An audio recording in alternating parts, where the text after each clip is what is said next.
Ladies and gentlemen, it's that time again. It's time for the J. Craig Podcast. Playing on headphones near you.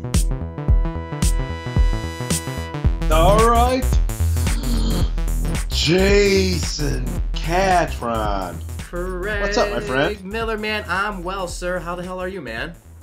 I'm doing pretty good. A little Yeah. tired. I'm pretty good. All right, well, we're on Pretty different good. time frames. We're in a whole different world right now, so morning for me, different time frame for you, so yeah. I'm living a little bit in the future now. That's right, a that's little bit. right. Let me know how things go, what I need to invest in, man. I'd appreciate that. You're going to have a very good day today. I can tell. Awesome, man. Awesome. Well, welcome back, everyone, to another edition, another episode of the J. Craig. Jay Craig. That's right, man. That's right. Yes, Steve. So- There's been a slight change in locations. A little bit. A little. I'm no longer in sunny Costa Rica with the chirping birds and the nature and monkeys behind me and BMX bikes and dogs. I am in the isolated, quiet world of Iraq. Oh my goodness, and I am going to miss the motorbikes. I'm going to miss the motorbikes, I'm telling you, right off the bat. It just adds a whole new dimension. I know, right? Maybe there'll be some sirens in the background or something that will. Oh, that would be interesting. That would add to the podcast. Say, Craig's leaving. Craig's leaving. He's got to go. He left his door open. We're going to continue the podcast here without him, though. That's right. That's right. So what's going on, my man? I got a little bit of the Iraqi crud. The Iraqi... I don't Something even know what that means. Iraqi crud is it's not really a cold, and it's not really the flu. It's this weird sickness you can or you may or may not pick up when you come in the country. Okay. And typically, if I've been gone a while and come back here, I get it. It's just something that the air's different. It's like this thick, weird dust. It's Iraq. Like, it's been through all this. There's petroleum in the air. There's jet fuel in the air. There's Cancer in the dust. There's just cancer. There's, just all kinds of toxins. And well, plus, man, you're when you go from one area of the world to another area of the world, it takes your body time to get used to it, and your body's going to get some type of reaction to the different environment. I mean, you go from a jungle to the desert. Yeah, I can't sleep. If I could sleep, I'd be fine. It's funny, sleep. Like Indiana Jones, you never saw him get, sick from going from that plane from one continent to another. Well, what's interesting is that Indiana Jones never had jet lag.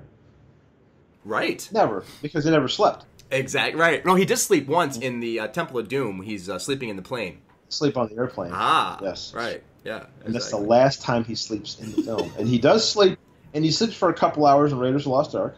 Yep. Yeah, because he wakes up on the boat. Yep. Yep, on the boat, and he sleeps on the plane, I imagine. In the beginning. I imagine so. He closes it. In Raiders, he puts this hat over his eyes when he's getting on the plane, when the General Tote is, what shall we talk about, is behind him. Yes. And then in The Last Crusade, I don't recall him taking a nap in Last Crusade. No, he takes a nap with the Fräulein. He does take a nap. I don't think there's any sleeping going on, if you know what I'm saying. Which, I was the next man. What they met, it was a huge, and I always thought this was a huge missed opportunity in the Crystal Skull, was for him to the need for him to take naps and get some rest after. Oh, because he's like 70, because right? He's old. He's older, yeah. That's right. Well, my boys have been watching a lot of Indiana Jones, and I'm so happy that they're into it right now. So we're getting away from Star Wars a little bit and going into the Indiana Jones theme market, and I love it because it's fun, man. It's a little different, and I love Indiana Jones.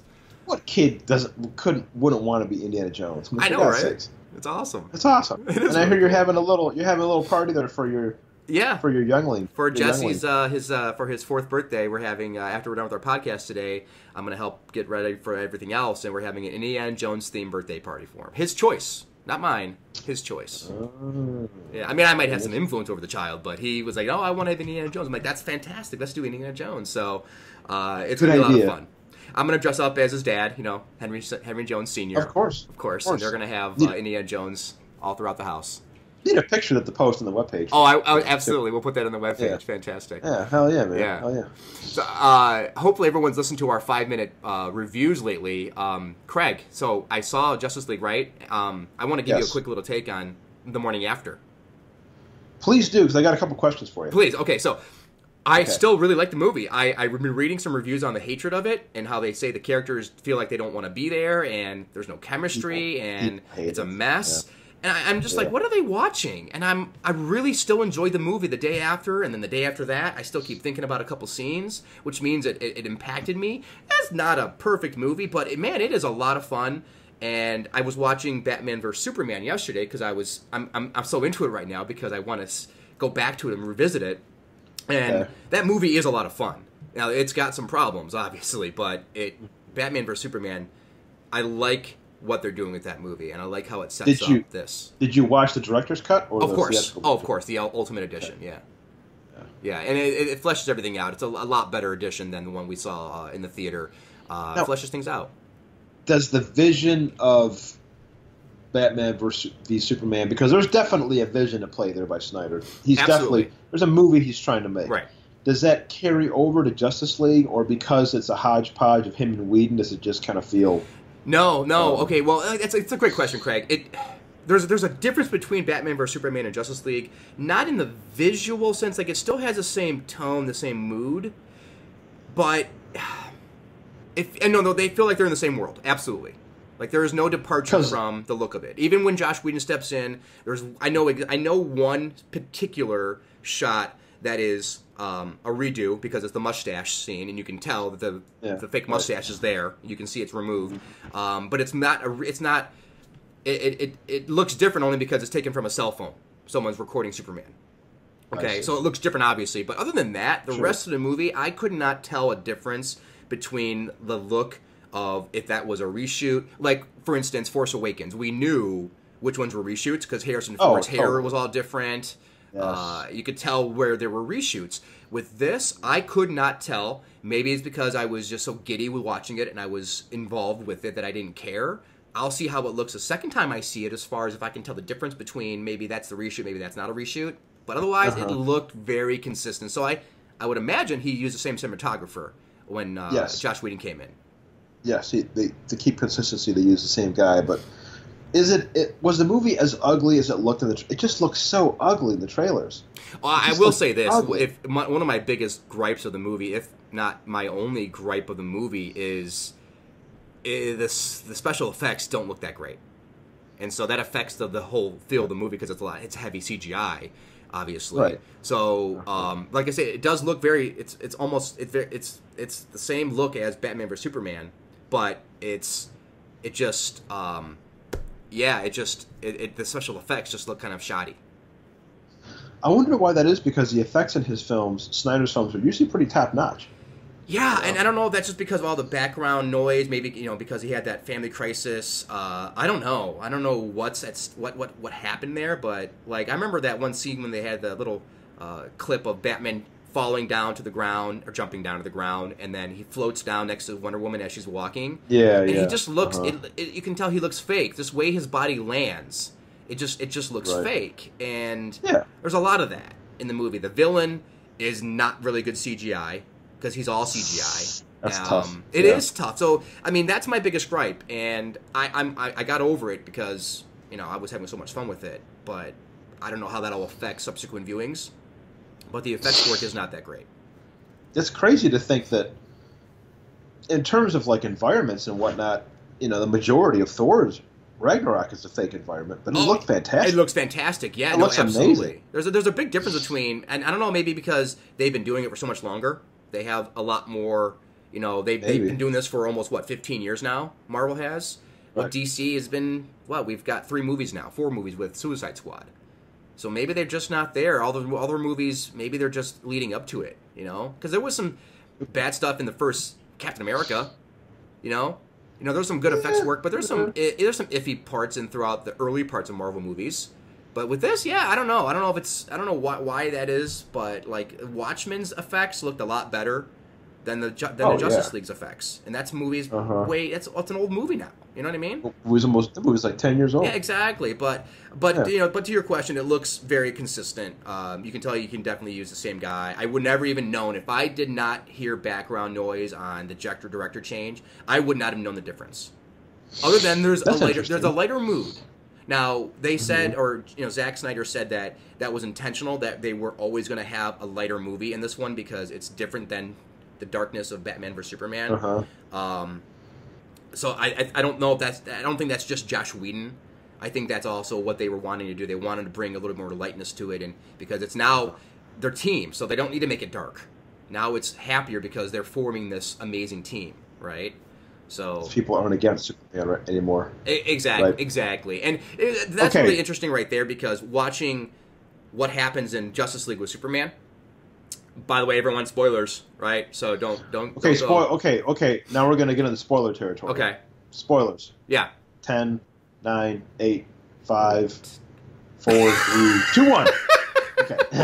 You forgot 6 and 7. Okay, good. All right. Go ahead. Okay. All right. So, in the trailer, in the second trailer, whatever it was, Alfred's like working on a car, and there's these heavy footsteps like right out of Jurassic Park, and he says, "They told me you would come." Not in the movie. Who's he talking? Oh. Not in the movie. There are a couple moments in the trailer that aren't in the movie. That's one of them. There's another scene where Bruce Wayne's looking at like a hologram, and you can see in the corner of the frame like a cape and red boots flowing. Yes. That's not the movie either. And so there are several moments. Those are the ones that I remember. But yeah, that scene where we thought you'd come, or whatever he says to whether we thought it was Superman or Green Lantern or whoever we thought it was going to be. That's not in the movie. Right. Yeah. Because there was a rumor, and again, this is a rumor, true or not, any hint of truth, who the hell knows, that when they called Whedon to come in, and Whedon and his team sat down and watched Justice League, that they called it borderline unwatchable. I'm surprised that information got out like that. That's a rumor, of course. Okay. So, and then Danny Elfman was saying, he's like, man, this is the second time I've had to come in on one of Whedon's movies at the last minute and fix things. He goes, usually I score to the movie, but because there was so much of the movie had been jettisoned, and was being reshot, I was actually scoring the film to storyboards. Interesting. So I never, and think about how late he came into the production. Yeah, absolutely. So he's like, I never scored any of the unused footage. Oh, that's weird. Okay. So he's like, sounds like there's huge chunks in the movie that are gone. Yeah, and another one, I said yesterday to you that I wasn't going to tell you because I want you to have some surprises, but I'm just going to have to say it. Close your ears if you want to. There was an image, it wasn't in the trailer, but there was an image of Superman in a black suit. His infamous black suit from his rebirth, right, back in the 90s. Right. That is not in the movie. Oh, yeah, so that was a pretty big deal. Yeah, so either that was a trick to throw people off, right, which is very possible because of today's day of internet snooping. Sure. However, that wasn't in the movie, so I believe the Superman elements weren't strong enough when Whedon came in, and they needed to impact his reintroduction back into the movie. God, imagine Superman in a Snyder film not being effective enough. Yeah, right. So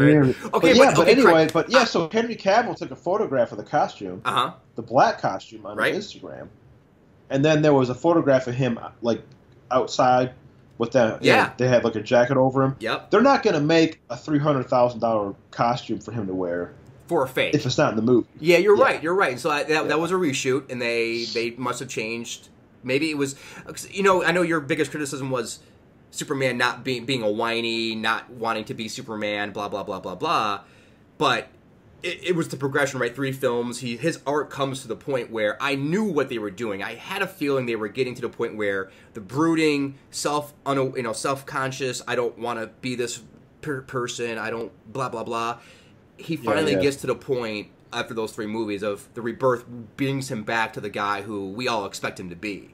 And that's the most important part of it. He becomes Superman, and it's delightful seeing him, like seeing Henry Cavill be the Christopher Reeve, Superman in a way. Is he? Kinda. I mean, that's the. Is he given a chance to like show his charm? Absolutely, in a very short time frame. in a very because he's not in a lot of the movie, but there's a very his impact is incredible. Once he comes awake, I don't want to ruin what happens when he gets awakened or how he gets awakened. That is an amazing sequence. And then when he comes back and becomes part of the team, it is just like he is Superman. Like the way he acts, the way he talks, the way he immediately goes and saves civilians. Where he he leaves the job, what he's doing, to go save civilians like that. He doesn't even think about it. That's awesome. And they're like, "What? Did he just bail on us?" Because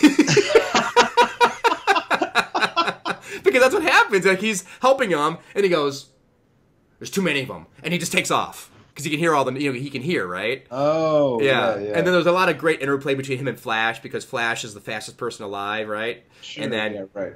But That's great. It's fantastic. Awesome. So, but it is fantastic, man. I'm really looking forward to see it again. And I want to see how the second that all important second viewing, has on me. How does it feel in terms of length? It was pretty short. It's short in relative terms. Quite frankly, I would have liked it to be a little longer, have a little more fleshed out. But when you think about all the characters that they're bringing into play. They don't give them a lot of backstory, but they give them enough. You get enough of the Flash. You get enough of Aquaman. Maybe not enough of Aquaman, but it's enough.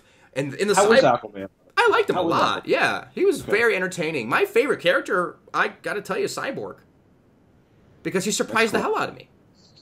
Like he's a character who I don't care about, and I was like, wow. So you can get over the fact that he just looks fake. He looks a lot better than anything they showed in Batman vs Superman, like that effects work from the mother boxes and all that. No, he looks really good because he is obviously his whole body is digital because his body morphs.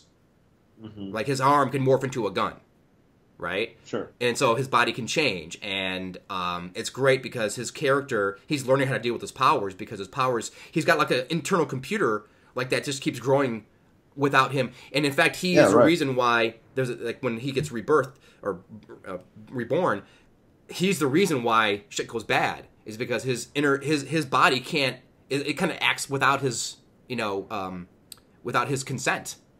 Interesting. Yeah, it's like he's got like his own internal makeup is like acting on its own, and he's trying to figure out his powers. It's really cool. Right. So, but yeah, the look of it's very good.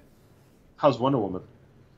As great as ever. I mean, she's not giving as much to work with, but I really like the fact that they do give her some depth, even more so in this movie, because they make her the character who is reluctant to be the leader.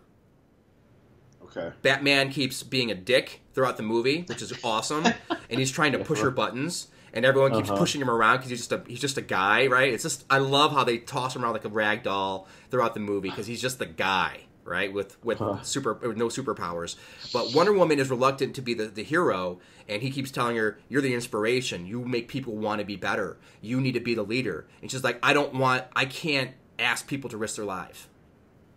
I don't want that responsibility. That's a nice spin. Yeah, nice and I was really, and then I like that. Yeah, and then before we get before they realize Superman's going to come back to him, she finally accepts the fact that I'm my lead, so she takes control of the team before the big battle. I see. So she takes the lead because Batman knows he can't be the leader. He's putting this together, but why should they listen to him? Right? He's just a guy, right? Just and he's being a dick about guy. it. It's great. I love how he's just being an asshole, and Cyborg calls him out, and Aquaman calls him out, and it's a lot of fun, man. The chemistry, Batman's great. I got to tell you, I liked everyone in the movie. It's fun. I don't understand the hate. I really don't. But then again, I didn't understand the hate for Batman vs Superman. I think the hate, what I've read about it, the hate comes down to the characters are fun, the interaction's fun. You're looking at Batman, Superman, Wonder Woman, blah blah blah. Yeah. But like if you look at it as a movie, it's not a very good movie. Like the story's bad, the story's generic. Yeah, sure. Like the narrative's poor. I mean, just like the Avengers, it was a generic storyline. It's the same thing. Like I said on the 5-minute review, it's all the same stuff. We've seen it before, but it's the first time you get to see these characters on screen. And it's too bad they can't approach it in a different way. And well, they did it. Well, we got to have this big battle scene. Yeah. I mean, I haven't seen it, so I can't pass judgment. I haven't seen it. And like I say, I'll watch it again real soon. I'm going to probably see it over the Thanksgiving break here. and I'll see how it truly affects me for that second viewing. Story, yes, it's not. It's very blah, but it's the characters, man. You're seeing it because what I asked you on the 5-minute review. Why do you like it? And you said the characters, the chemistry, the camaraderie, and the fun factor. And that's why this movie is so good. It's not a good movie, but it's a lot of fun. You know what I mean? It's just It's funny that I would say that because typically I'm a little bit more harsher critic, but I really enjoyed the chemistry between the characters and seeing them on screen, and they all have something different to offer. It's really cool. Cool. Well, I look forward to checking it out. Absolutely, and I'll follow up when I have my second viewing, and I'll let you know how I truly feel. But yeah, man, I was very impressed, and I'm looking forward to seeing it again. Luckily, I'm not there to see it with you and shake my head in disapproval. Yeah. And chances are you're probably going to hate it because by the time you see it, you're going to hear all the good stuff, and then you're going to watch like, oh, that was kind of crappy, because all the because there's no one for me to bounce it off of here. Yeah. There's nobody here for me to bounce it off of. Right. I mean, I'm living in a vacuum right now. Yeah, so yeah. Exactly. So, and I'm not going to go on YouTube and watch camcorder stuff. No. Don't ever do that. Obviously, for any particular movie. But when you see it, I think you're going to enjoy it. I really hope it makes enough money for them to continue making these movies. I really want to see the next one because they're forming the Justice League, man, the Hall of Justice, right? Yeah, because the Hall of Justice is in the movie.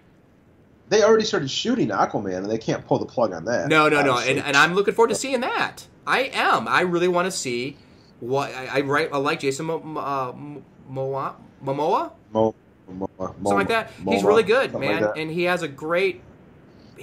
Everyone's got good stuff, so I'm looking forward to seeing. I want to see what they're doing with Flash because they're going to do a Flashpoint storyline, which is a really cool storyline. Batman doesn't want to be Batman anymore, and he's also getting older. So I have a feeling he's going to be worked out of the movies eventually. Like maybe after the next one, he I think maybe one movie with him in it, and then I think either he'll get killed off or retire. They'll bring somebody else in as Batman. Kind of Did you hear who they want to play Batman in the Matt Reeves movies? I heard Jake Gyllenhaal. Yeah, that's an interesting choice. Yeah, I like Jake Gyllenhaal. He's a good actor, but I'm like, Batman? Well, I mean, that's the same thing for anybody who plays Batman, though. He was in the running for the Chris Nolan films. Was he? Back in the day.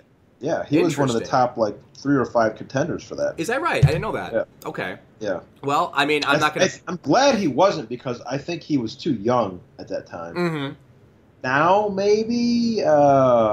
Hey, man, I didn't think anybody you put in Batman, you're going to have that, huh? I mean, Christian Bale, what? Really? Michael Keaton, huh? Right? I actually bought Christian Bale right off the bat when they said it. I was like, "Did you? It's a good choice." Okay, yeah. So we've had so many Batmans that it's anybody can play him. It just depends on how they present them. I mean, God, can you think of any modern? What modern character has had more actors play him than Batman? You've got Michael Keaton, Val Kilmer, George Clooney, Christian Bale, Ben Affleck. And now Ben Affleck. There'll be one more after that. James Bond. That's it. That's the only person. Even James Bond over the 40 years, whatever it's been, it hasn't been as much. It's only had 60 years. Connery, Dalton. Yeah, thank you. Connery, Dalton, Moore, Lazenby, and Pierce Brosnan and Daniel Craig. That's right. So that's a long period of time as opposed to from 1989. Hollywood just chews up Batmans and spits them out. Yeah. I mean, it's a lot of people don't want to keep putting in the effort to be Batman because it takes a lot of it's a lot of people don't like being in the costume. I think that's the thing. up until Nolan's films, the common complaint was, I'm not a character. Like I'm a guy in a costume, and you bring in all these villains, right? And then the movie's about the villains, and I'm just some dude in I can't turn my head in a costume. Yeah, and but then the Nolan films changed that, thankfully. Yeah, it gives him depth. Right, and that's what I liked about the Ben Affleck character. He has depth. He's a different Batman. We don't need the background on him. We understand it. We don't need. That's what's great. I'm glad they didn't follow the Marvel model. I'm really happy that they look the way they do because Marvel's look is bright and fluffy, more real world. More kind of like maybe cartoonish. I don't know, but with the DC universe, yes, it's darker. But I like that look a bit better. It's better. I think better cinematography just because it looks different and more mood centric, right? It's more interesting. Yeah, it's more interesting. Right. Yeah, but I mean, you look at any of the Marvel movies except for maybe Doctor Strange because of all the or Thor, the last Thor movie. That's where I think it got really interesting for me as far as cinematography goes. But with the comparison between Marvel and DC, I'll take the DC look any day of the week. Even though the effects work aren't as good, I'll take it. We haven't had a chance to talk about Thor yet. We haven't. We haven't had a chance to. Well, no, we did. We totally did. On a podcast? Yeah. No, I'm sorry. I saw it before you. Yeah. So I talked about what I like, but that's right. Not since we've actually both seen it. That's true. That's right. We did a 5-minute movie review, but that wasn't. We didn't talk in depth. I can't wait to take the boys to see it. I'm going to take the boys to see that before Justice League because it's, I think, lighter fare, and I think they'll enjoy it more, have more interest value to it throughout the movie. Justice League has a little bit more slower parts. It's a little more moody. I don't think the kids will be grasping it as much until the end sequences where it gets crazy. Right. So I'm going to wait for DVD on that one, but I'm taking to see Thor. I love Thor. I thought it was fantastic. One of my favorites. Probably in my top 3 right now on the Marvel front. It's fantastic, man. The color, the look, the sound, the music, the acting, the humor. I mean, Thor's got everything going for it, man. Bravo. I got to say, that I love that arena battle fight. The arena battle between him and Hulk. Dude, there's so many scenes in that movie that are awesome. That's like an all-timer for me. Right. Well, once you pull because in, it's all character-driven. Jeff Goldblum's character, man, is fantastic, and I love that what they did with that movie. They were not taking themselves very seriously, and I love when movies do that, where they're poking fun at themselves, right? And what I like about that arena battle fight was it wasn't just some balls to the walls fight scene. Like, it took its time in setups, payoffs, like when he smashes Thor around, and Loki's like, yes, that's what that feels like. That's what that feels. And then I was looking at him like, what's your problem, dude? Right. So sit back down. It's fantastic. I love that sequence. I like the ending sequence, the battle. I like how it opens. I mean, it's a good movie. The villain's good. She's probably one of the best Marvel villains I've seen in quite a while. Did you? Yeah, and she looks great in her costume. Yeah. And did you see what I meant when I was telling you in the first few minutes you're going to get a sense of the tone of the movie? Oh yeah. When he's hanging on that chain and he spins, he's like, oh, hold on a minute, I'm not doing this. Okay. So that's a very interesting point. I'm going to take Thor and Justice League for a second here. I want to compare the opening. Okay. Thor's opening really sets you up for what the movie's going to be. You understand it within moments. You're like, oh my god, we are in for some fun. Compare that to Justice League's opening, where outside of the Superman sequence, that little quick opening with him in the phone talking to a kid, the next sequence is a Batman sequence, and it is bad. What do you mean bad? It's bad. It's awkward. It's like something. It just kind of starts. It just starts happening. And you're like, what the hell's going on? Why do they open like this? It's Phantom Menace, Kingdom of the Crystal Skull kind of opening, where it makes you go, whoa. I remember as I'm watching this opening, my eyes are wide going, oh shit. And then after that scene was over, I remember I literally shook it off and said, okay, let that go. Maybe they're going to find their way. And it does. Is that the scene where Batman's like trying to catch some guys and a parademon gets involved? Yeah. I'm surprised they didn't cut that out. It is a bad sequence. It is really, really, really bad. And the effects work right off the bat. You're like, that parademon looks like shit. It does not bode well for the opening. And that's, but like I said, I want to compare it to Thor because the opening sets you up exactly and you know what's going to happen. This one, you're like, ew. Is this a reshoot or is this something from Snyder? I don't understand that part, but I was really scared by that. Because the parademons in Batman vs. Superman look fantastic. Yeah. I wonder if he just bit off, like, production schedule-wise versus all the effects work he needed done, if he just didn't a lot because the villain's CG, Cyborg is CG, you got Superman who's mostly CG. Oh, God. Yeah. Hulk's ass in CG. Yeah. And then all the backgrounds are basically CG in Justice League. But the majority of there's like Thor is just a lot of giant set extensions, you know? Yeah. So, I don't know. It's interesting, but compared to Thor is a lot more of a... I can't say it's a better movie because I haven't seen both twice yet, and I plan on it this week. I'm going to capture both of those again to really get my full feeling of them, but I had a lot of fun in both. But obviously with my child heart of Justice League and for Super Friends, I enjoyed God, it's so hard to say which one I like better because they were both so much fun. They were both so much fun. One's far more lighter fare, but one just because they're all together, the chemistry, the Batman being a dick, Superman being Superman. It's just it just hits me right in the happy place. That counts for a lot. Yeah, that'll do it. Yeah, but you brought up a really good question about the look between the films, because we've seen it before where they change director and then things look different, like Force Awakens.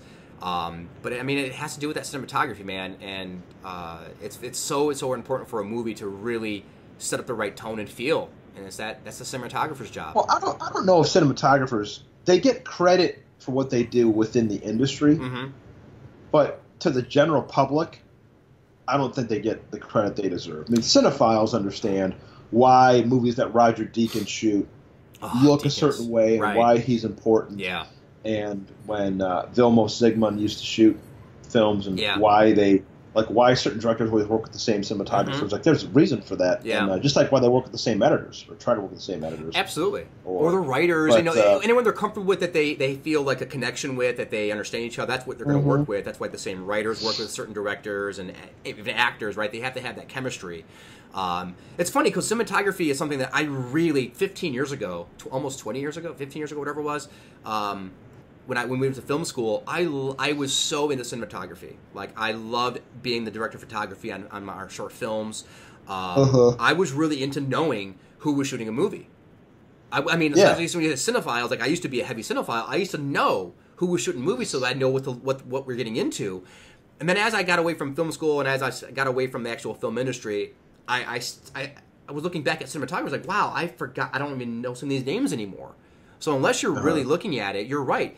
The writers get a little bit more pub than cinematographers do. Directors obviously get a lot more, but you don't hear a lot about cinematographers. They don't get a lot of notoriety when it comes to, like, just the general overall fandom. Yeah, they're more respected within the industry. Oh, absolutely, yeah. And then when you get a good one, like I went back, I started looking at these, like Roger Deakins. You talk about Deakins, man. That guy is masterful. Because you bring up an interesting point. I wanted to, because I've seen Blade Runner 3 times now. Oh, wow, the new one? Yeah. Bravo, man. I saw it twice. Okay, good for you. And if I have a misgiving about the movie, it's hard for me to I can't even call it a criticism. It's weird. It's that, like, the original Blade Runner, and I realize they shouldn't be the same movies. Like, I totally understand that. Right. But the way Ridley Scott photographs the sci-fi and the way Cronenberg shot that is by lighting and shadows and creating atmospheres. Right.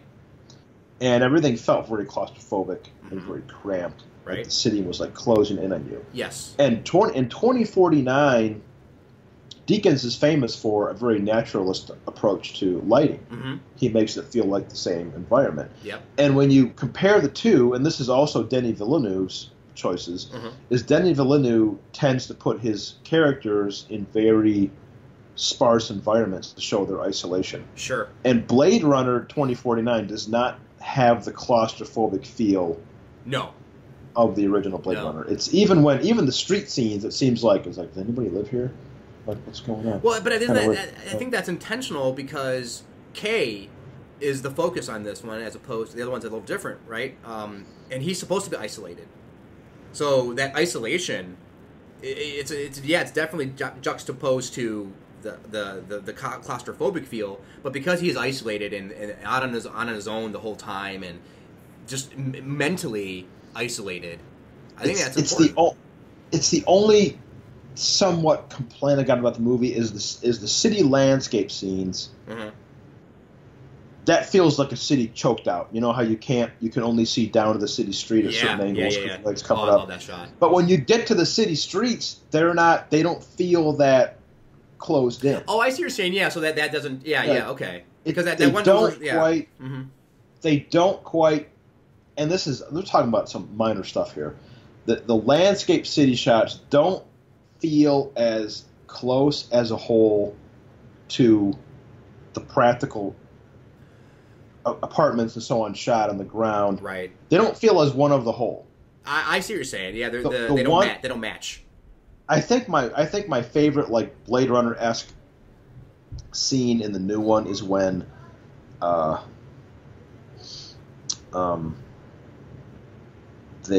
he's going to go to the junkyard, and he asks Joy, he says, "You want to go for a ride?" Mm-hmm.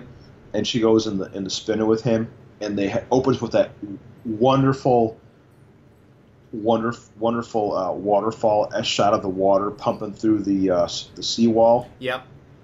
And then it's the first time she's been out. Right.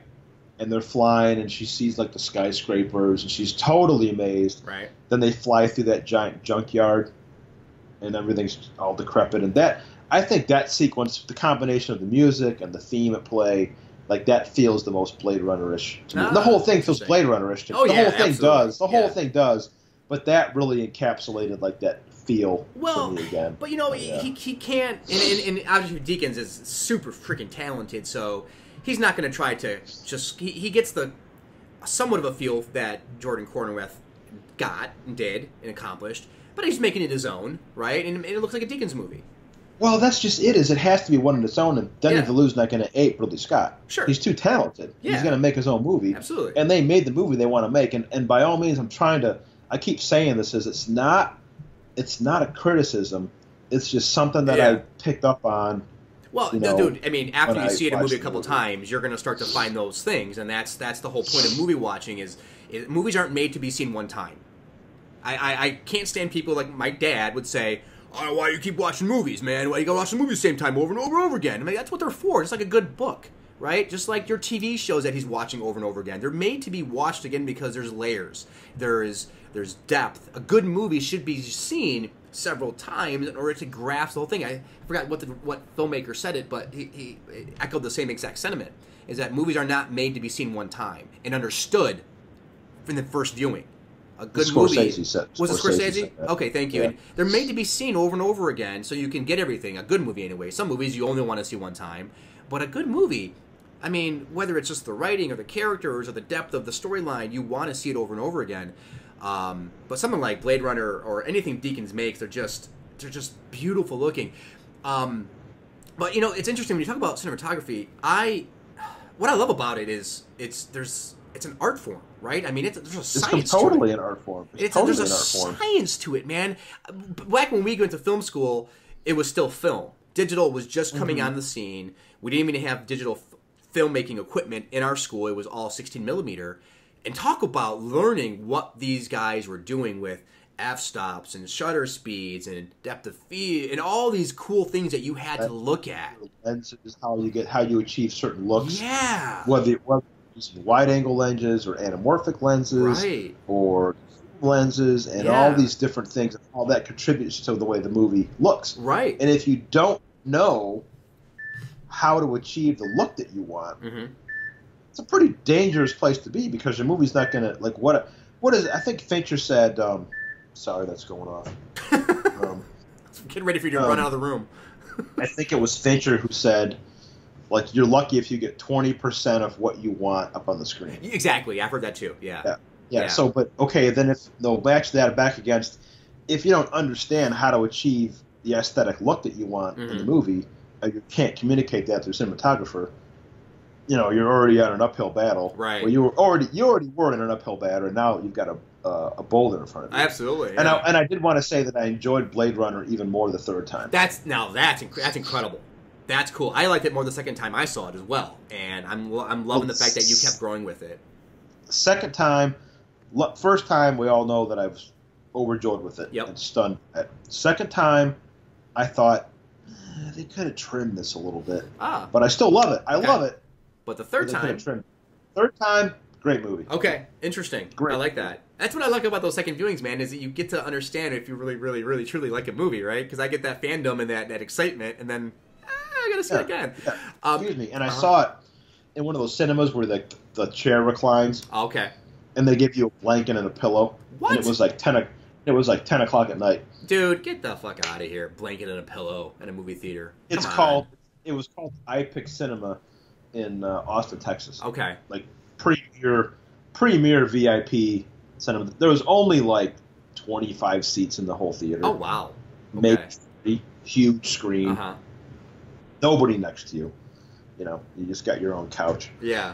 And, That's pretty cool. I mean, it was cool, man. Yeah. Yeah, I mean, I was all comfortable. I was like, 3-hour movie.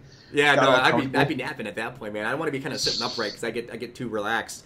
I want to make a comment again when we talk about filmmaking with the film part, with cinematography. Uh-huh. There's really something even when you talk about all the things you have to do to get that look, and then there's the after effect. When you're working with film, you don't know what you're really getting, especially when you're working with like a student filmmaker. Yeah, you don't have Video Village, so you can see the playback, right? Yeah, you're going yeah. with what you believe you got.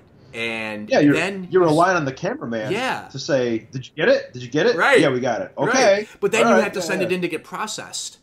Right? So when we went to film school, we went to I forgot the name of the facility, if they even are still open now. It was a film processing facility. So I remember we sent the film, you had to send it to California to get developed, and you're praying that it came out right or good, that there was no scratches in the film, that the gate was clean, and all this other crazy stuff. You get it back, and then you have to take it to a processing place where they process it, right? And I remember going to this place, I was overwhelmed with joy. And I remember the guy who was giving us this tour was like, hey, because I kept asking questions, he's like, hey, do you want to get a job here? I'm like, yeah, man.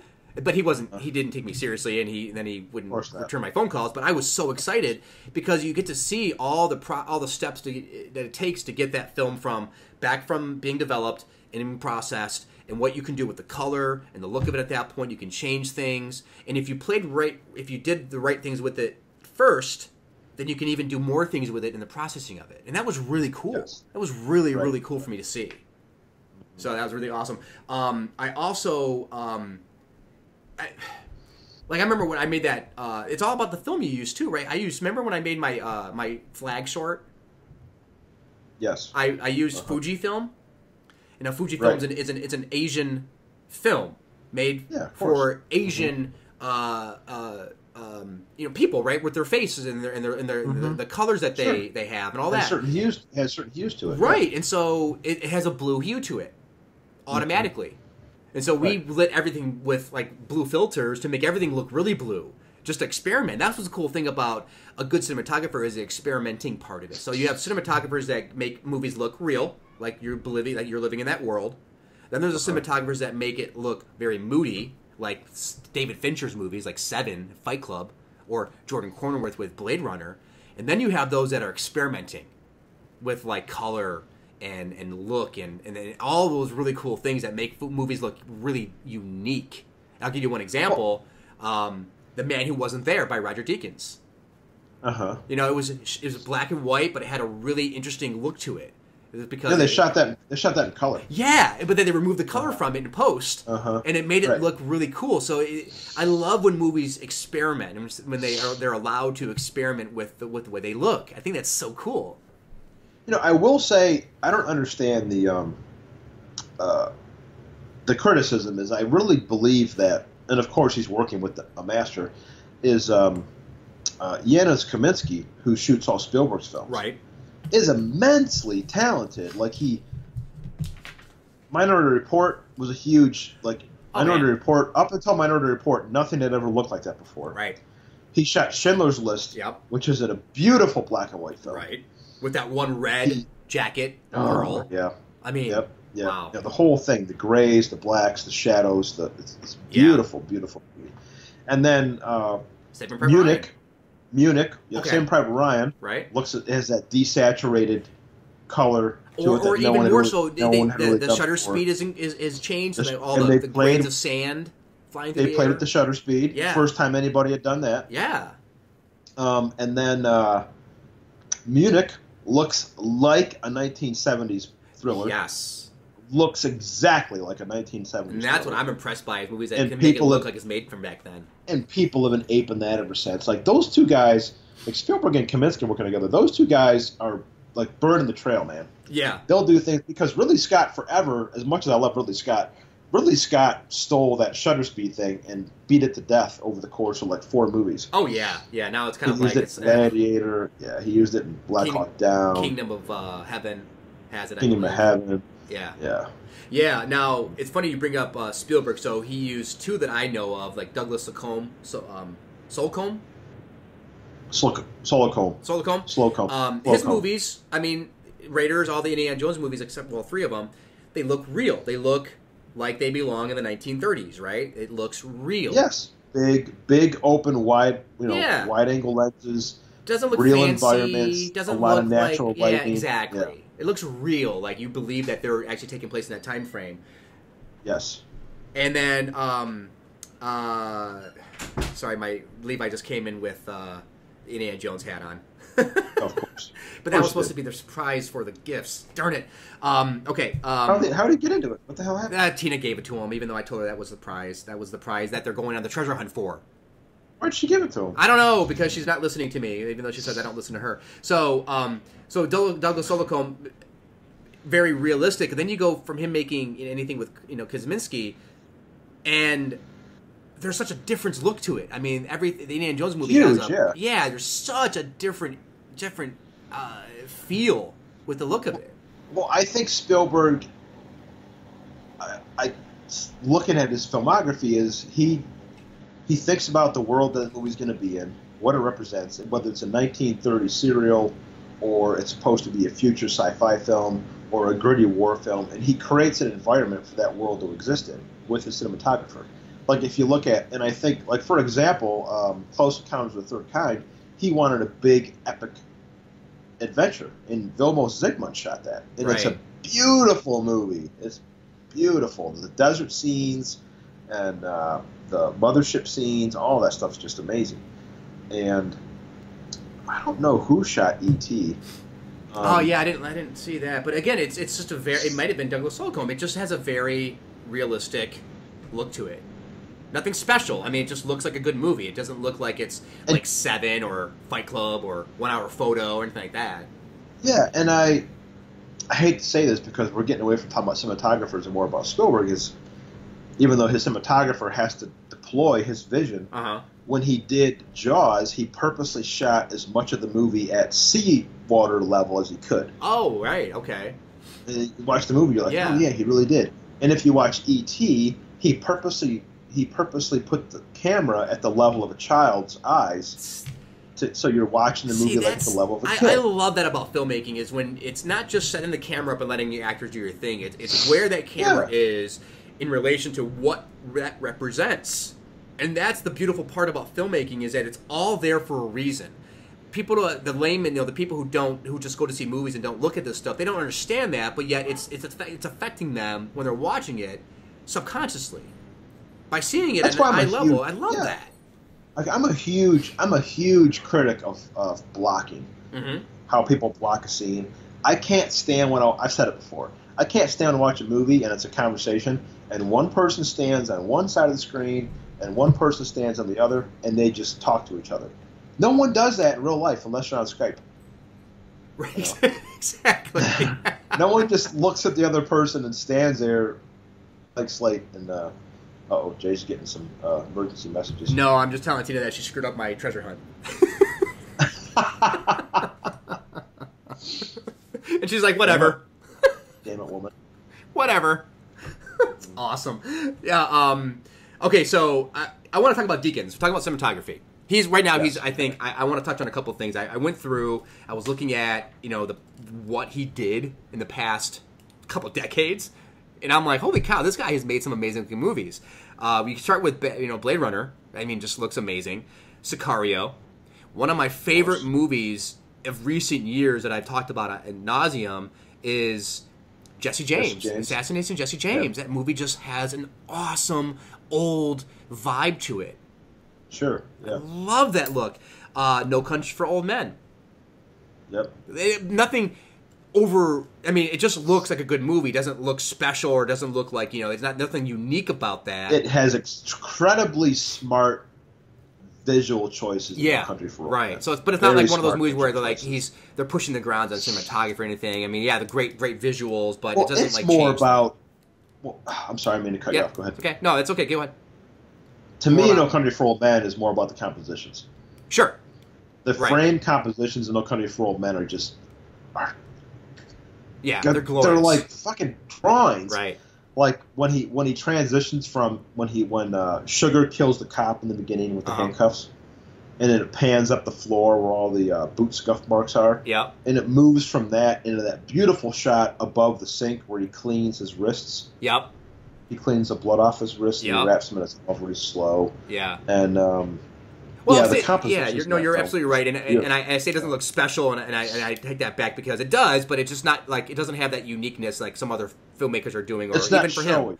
him. Right, but that's the thing. Cinematography is not just about the lighting; it's about where the camera's placed, where the camera moves, moving. I love the moving of the camera. I love where it shows you where it's going to end up, where it's taking you from that visual sense. Right, it's for a purpose, where it starts and where it finishes. I mean, it's just cinematography is something that is a little overlooked by most people. Oh yeah, because I like movies where the camera feels like an active participant in the movie. Yeah, absolutely.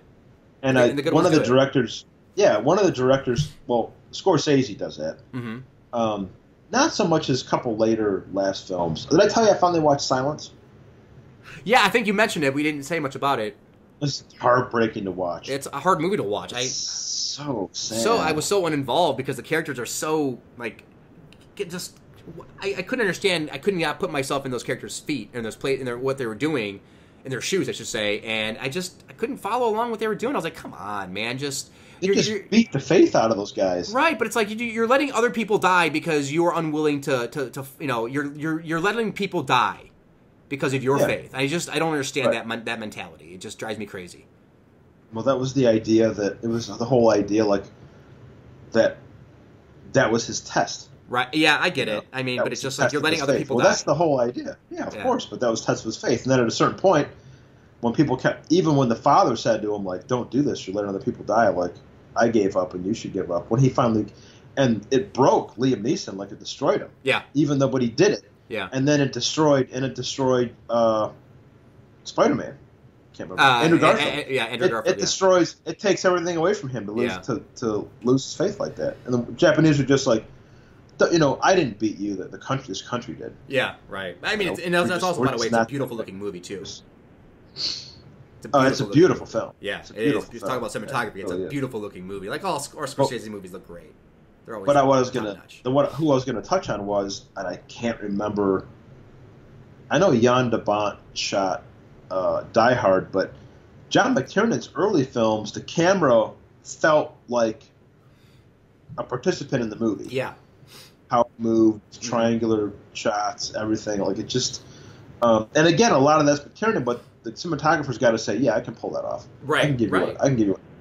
And I really do like a lot of movies when I was going through these lists, and the movies that I highlighted were the ones that were taking risks with the camera. They were doing something unique with it, right? When you talk about lighting or camera movement or just overall feel or what they're doing with saturation of colors and all that kind of stuff. But one that really stood out to me is Emmanuel Lubezki. Do you know who he is? Okay. See, I didn't even know his name because I'm out of that. I don't think about that anymore in that regard. Rings a bell when you tell me what he shot. I'll give you the first one. The last one he made that I know of is Revenant. The Revenant. Oh, yeah. With The Revenant, I mean, he's using all natural light, right? They're using natural light, so it has a very unique look to it. Birdman doesn't have a uniqueness in the look of it, but the camera's all a lot of one track, one shots where the camera's moving. Sure. And I love that. I love those long one takes, right? The one shots where it just goes on forever. And then he did one. Gravity, as much of it's CGI, it's all up there and just, in blue screen or green screen. It just feels like you're in space, right? The camera's moving all over the place. The camera makes you feel like you're floating. And the camera's an active participant in the movie. But one of my most favorite looking and just the way the camera moves is Children of Men. One of the best science fiction movies in a long time, up until Blade Runner. My goodness, that movie. So I'm watching that movie back. I think I didn't see it in the theater, but I rented Children of Men, and there's a scene where they're in a car. There's 4 people, and the camera never cuts. It just moves from actor to actor. And I'm like, that's interesting. Never thought about it, but then I watched the behind the scenes. Motherfuckers made a camera rig inside a car where the car seats moved as the camera moved to move around so that they could keep it one shot. And I'm like, damn it, man. Talk about the planning to do that. Oh, the, yeah, the with creation of a logistics camera involved. rig, just like the camera rigs in Gravity.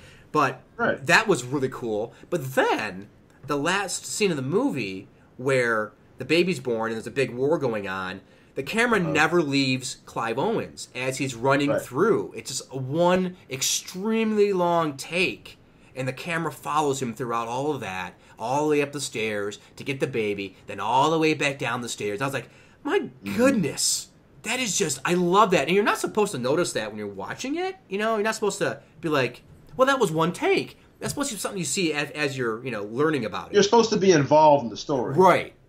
Not exactly. in the showiness of the shot. Exactly, and the showiness. Thank you, but man, Children of Men was just phenomenal. And if you want to see an expert using the camera to make it an active participant, well, there it is.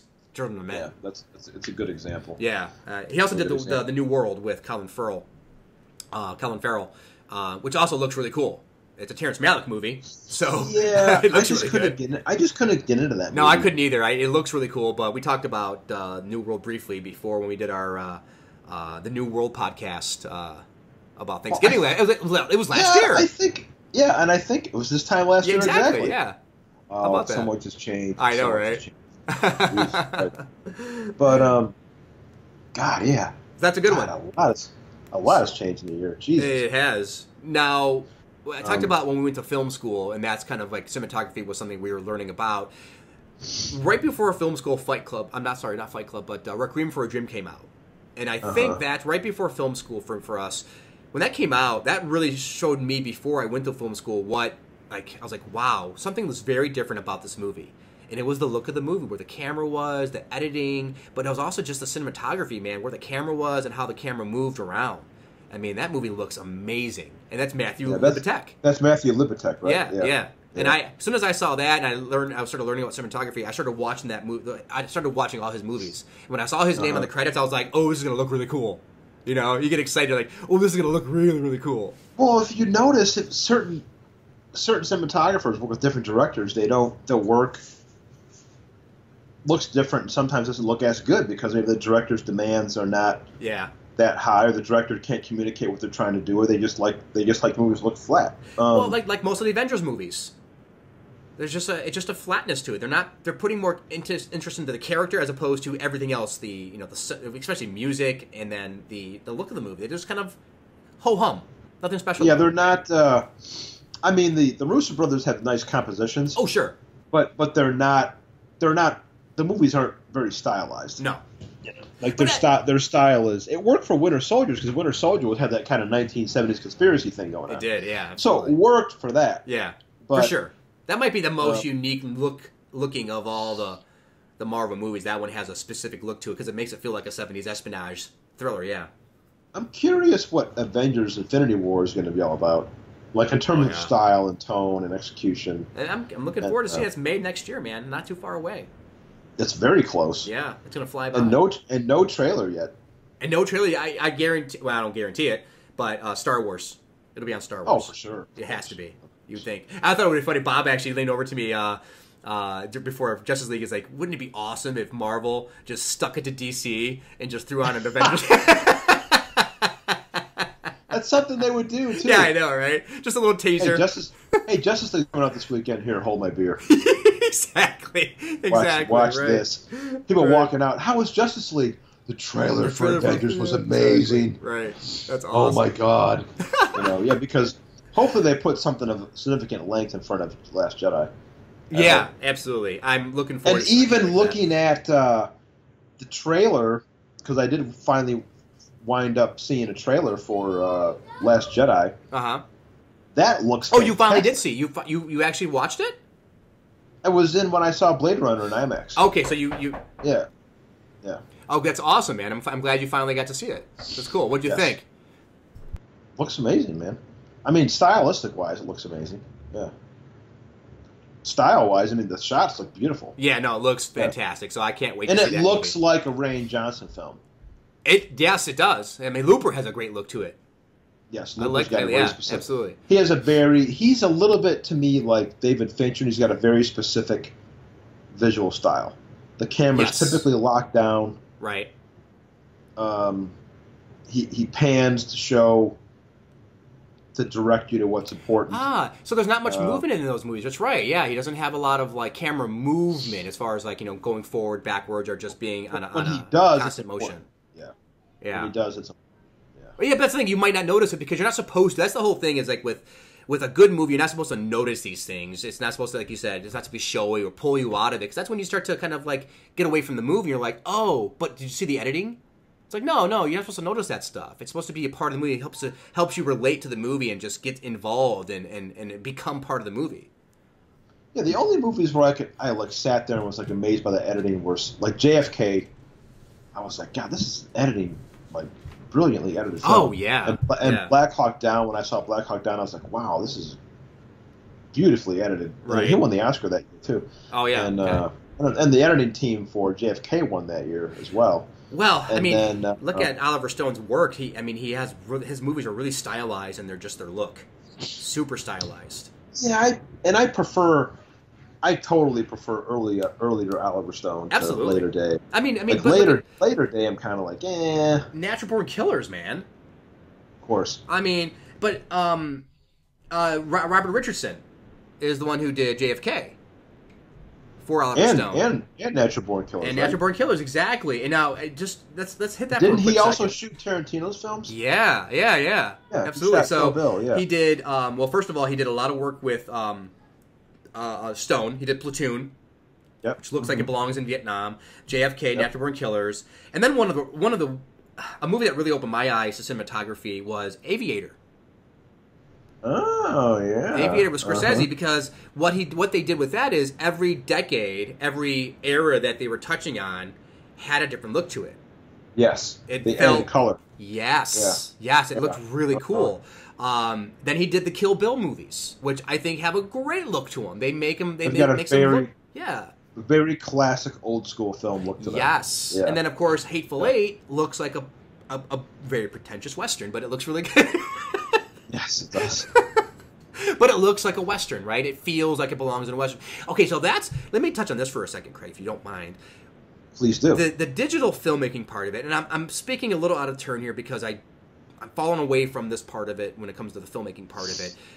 But when you watch something on Netflix or an old movie or a cheaply made movie, obviously a low budget movie, I mean, a movie that like you watch a Western that was not shot on film, and it looks like it wasn't shot on film. It looks like it's shot on someone's camcorder, and it just takes me out of the moment. I was putting on a Western, I forgot what it was called on Netflix as a new one, and I was like, I just want to see what this looks like and how it feels, and it just looked fake. It didn't feel like a Western. Yeah. You know? Well, there's a lot to be said for, and things that people don't realize is these, whether it's Blade Runner or it's No Country for Old Men or it's a Western or whatever it is, when you're on the set, things don't look like that. Right. Like costumes look different colors. Yes. The walls don't have certain textures. There's plastic props. Right. You know, like the cinematographer has to make all that look real if that's the intent. Yes. If it needs to look goofy, he's got to make it look goofy. Sure. But if it needs to look real, it's got to look like the people occupy a real space. Right, that they belong there. And that's not an easy thing to do. It's not an easy if you thing make to do. independent films, you're like, why does my movie look like shit? Right. Yeah. How come it doesn't look like Taxi Driver? Exactly, right. Well, that's a good call. There's a lot of reasons why it doesn't, yeah. Yeah, that's a good point. I remember we were shooting, the hell was that thing called we were working on with Jeffries? The thing we were shooting in his house. We were shooting in his house. Yeah, You Are Here. Like, I was constantly just like, I couldn't tell if it was what he was directing or what the guy who was the cinematographer guys were directing. Like, everything just looked, it had that independent film. Yeah. One shot, two shot. Yep. Blank walls behind people. Like the way you decorate your set too is a huge deal. Oh, that's a great point. Blank walls, and you don't see a lot of blank walls unless it specifically needs to be a blank wall in a movie. Yes. Without texture or without shadow or like in great movies, people occupy real environments. Yes. Whether they're fake or actual real environments, they occupy real environments. One of my favorite examples of that is, I think, pretty sure every location in Heat is real. Okay. I'm almost absolutely 100% sure that every seems like location a Michael Mann thing. in Heat. He seems like that kind of guy. Yeah. Yeah, but and it feels a great like point. a real place. That's a great point, man. Like a real place. That's the thing is, nothing is is a singular thing in filmmaking, right? It's a big team sport, right? The director has to rely upon the cinematographer if they have the right vision together. The writing has to be right to make the story work. The acting has to be on point with the director in combination with the writer. But the set design is what you touched on. If it doesn't look like a real place, it's going to feel like a fake movie. It's going to feel like someone just put this, let's just shoot here in my room. Right? It's not set, the costumes, everything works together hand in hand to make a movie feel real and proper. Yeah, and that's my biggest gripe with fake environments, like Justice League. What I know of Justice League is people in fake environments 90% of the time look like they're in a fake environment. Some movies pull it off. Some movies pull it off very well. Right. But for the most part, like you watch David Fincher films. Yeah. Like the guy standing next to a tree in a park, and you don't even realize that the park bench and him and the tree are real. Nothing else is real. Right. Like it just looks like he's in a park. Look at this mask because everyone's working hand in hand. Yes, and it looks great, absolutely. right? I mean, well, God, Fincher's movies from Fight Club and Seven. You talk about setting mood and where the light, like the lighting from the lamp is like. It looks like it's from the, it's like it's just everything looks so good. It looks from the lamp. Yeah, and it looks so realistic and mood centric, and it's a great point, man. You have to have the set design has to be right there. The costumes have to look like they're worn. They're not just putting on something that wasn't hanging up. Yeah, right. They have to be worn. Right. That's like that one Western I was watching. I was looking at their costumes. I'm like, no, doesn't look like they really wore that ever in their life. Yeah, it's a big deal. It's exactly. A big deal. So, okay. You can tell if he just came off the rack that morning. Yeah, so you look at Harrison Ford as Indiana Jones. So I'm watching Temple of Doom last night for a couple minutes with the boys. And just the way his costume fits him. The way his shirt. I mean, it looks like that has been on his body for years. They look like his clothes. Yes. It looks like sometimes I'm like, did he sleep in that? Yeah. Like, why does it look so like his shirt is just untucked just the right amount? Right. Or his shirt tail comes out at some points. His pants are all. When I was probably in my I was in my 20s. I was in a hunt. Well, this is well past. I mean, the Raiders films have been in my youth, but I was still a huge fan. I got on this kick to try to find pants just like Indiana Jones. I was trying to find slacks like that. Never did, obviously. But I was trying to find some slacks like that, like the way they fit him. I'm like, man. Finally, this girl. Even his boots. Yeah, exactly. His boots, like there's some couple shots in Raiders where you do see the bottom of his boots, and they look worn down. Yes. Yeah, how many movies do you see where you get a shot of someone's foot and it's like, well, that's a brand new shoe. Yeah, that's what I'm talking about, man. They don't look real and lived in anymore. Or not anymore, but a lot of movies, they look like that. It drives me crazy. It just looks real. Like even... But you hit on a great point that I don't think we really cover as much as filmmaking is a massive team effort. Absolutely. Nothing's done singularly, Nope. even though... People talk about Tarantino this or Chris Nolan that or Scorsese this or Spielberg. Their collaborators, and that's why they keep the same people time and again. Is they built a team of people who get it, right? And they're all working towards the same vision. Yep. They all understand what they're going for. That's why you see that consistency between teams. And sometimes someone might not be available, and they pick somebody else to work with because of timing and schedules and all that, but typically they try to keep those same people. But it's not like someone like Steven Soderbergh or maybe Robert Rodriguez. They are tours, right? They do everything. They do pretty much everything, especially Rodriguez. I mean, to a point where it's like, dude, let go of some of your control because your movies suck. So maybe if someone else is doing some of this, you can focus on something else, right? And that guy, he's one of those guys like, I hope he gets on his knees every night in his giant mansion and thanks the Lord of cinema for giving him his career. Right. Thanks, El Mariachi. Desperado. Because he hasn't made... When's the last time that guy made a good movie? I can't tell you because I don't like his movies. I like his first couple. Yeah. But he has a hand in everything. He does the music, he does the editing, he does the cinematography, he's the writer, he's the director, right? Tarantino is a lot... He does a lot of, he wants to be behind the camera, but obviously he's using Robert Richardson and he's doing a great Good. job making the look. But a lot of directors want to be the camera operator too. Ridley Scott's one of them. course. Christopher Nolan's one of them. I believe they're the camera operators. And I have no problem with that. But as long as it looks right, and it's. But Soderbergh's one that's really interesting because he's his own DP usually. He's on his DP, yeah, and he actually goes by the name Peter Andrews. Yes. So you see Peter Andrews. That's Steven Soderbergh. Yeah, as his that's his alias. That's his Robert. Peter Hyams used to do that. Peter Hyams used to do that, but he would just put his name on it. Oh, okay, he would just say cinematography by Peter Hyams. Okay, yeah. So maybe they don't want to feel like they're showboating. Like, I did this. It's funny when you see it's my movie. Right. It's my movie. Well, that's the funny thing is like, why do filmmakers have to put a film by? And then they go through all the credits, and then directed by the same guy. It's like, I don't like that. It's an ego thing. It is an ego thing because it's not by you. It's by everybody. You directed it, but it's for everybody. I don't know, man. I don't know if I like that. The only person who it was kind of endearing for was John Carpenter. John Carpenter's The Thing. Carpenter's Christine. John Carpenter's one. He did a lot. He did some of his cinematography, I believe. The camera operator, I'm pretty sure of. But his music. Writing, for the most part. He wrote it. Yeah. And he edited it under an alias.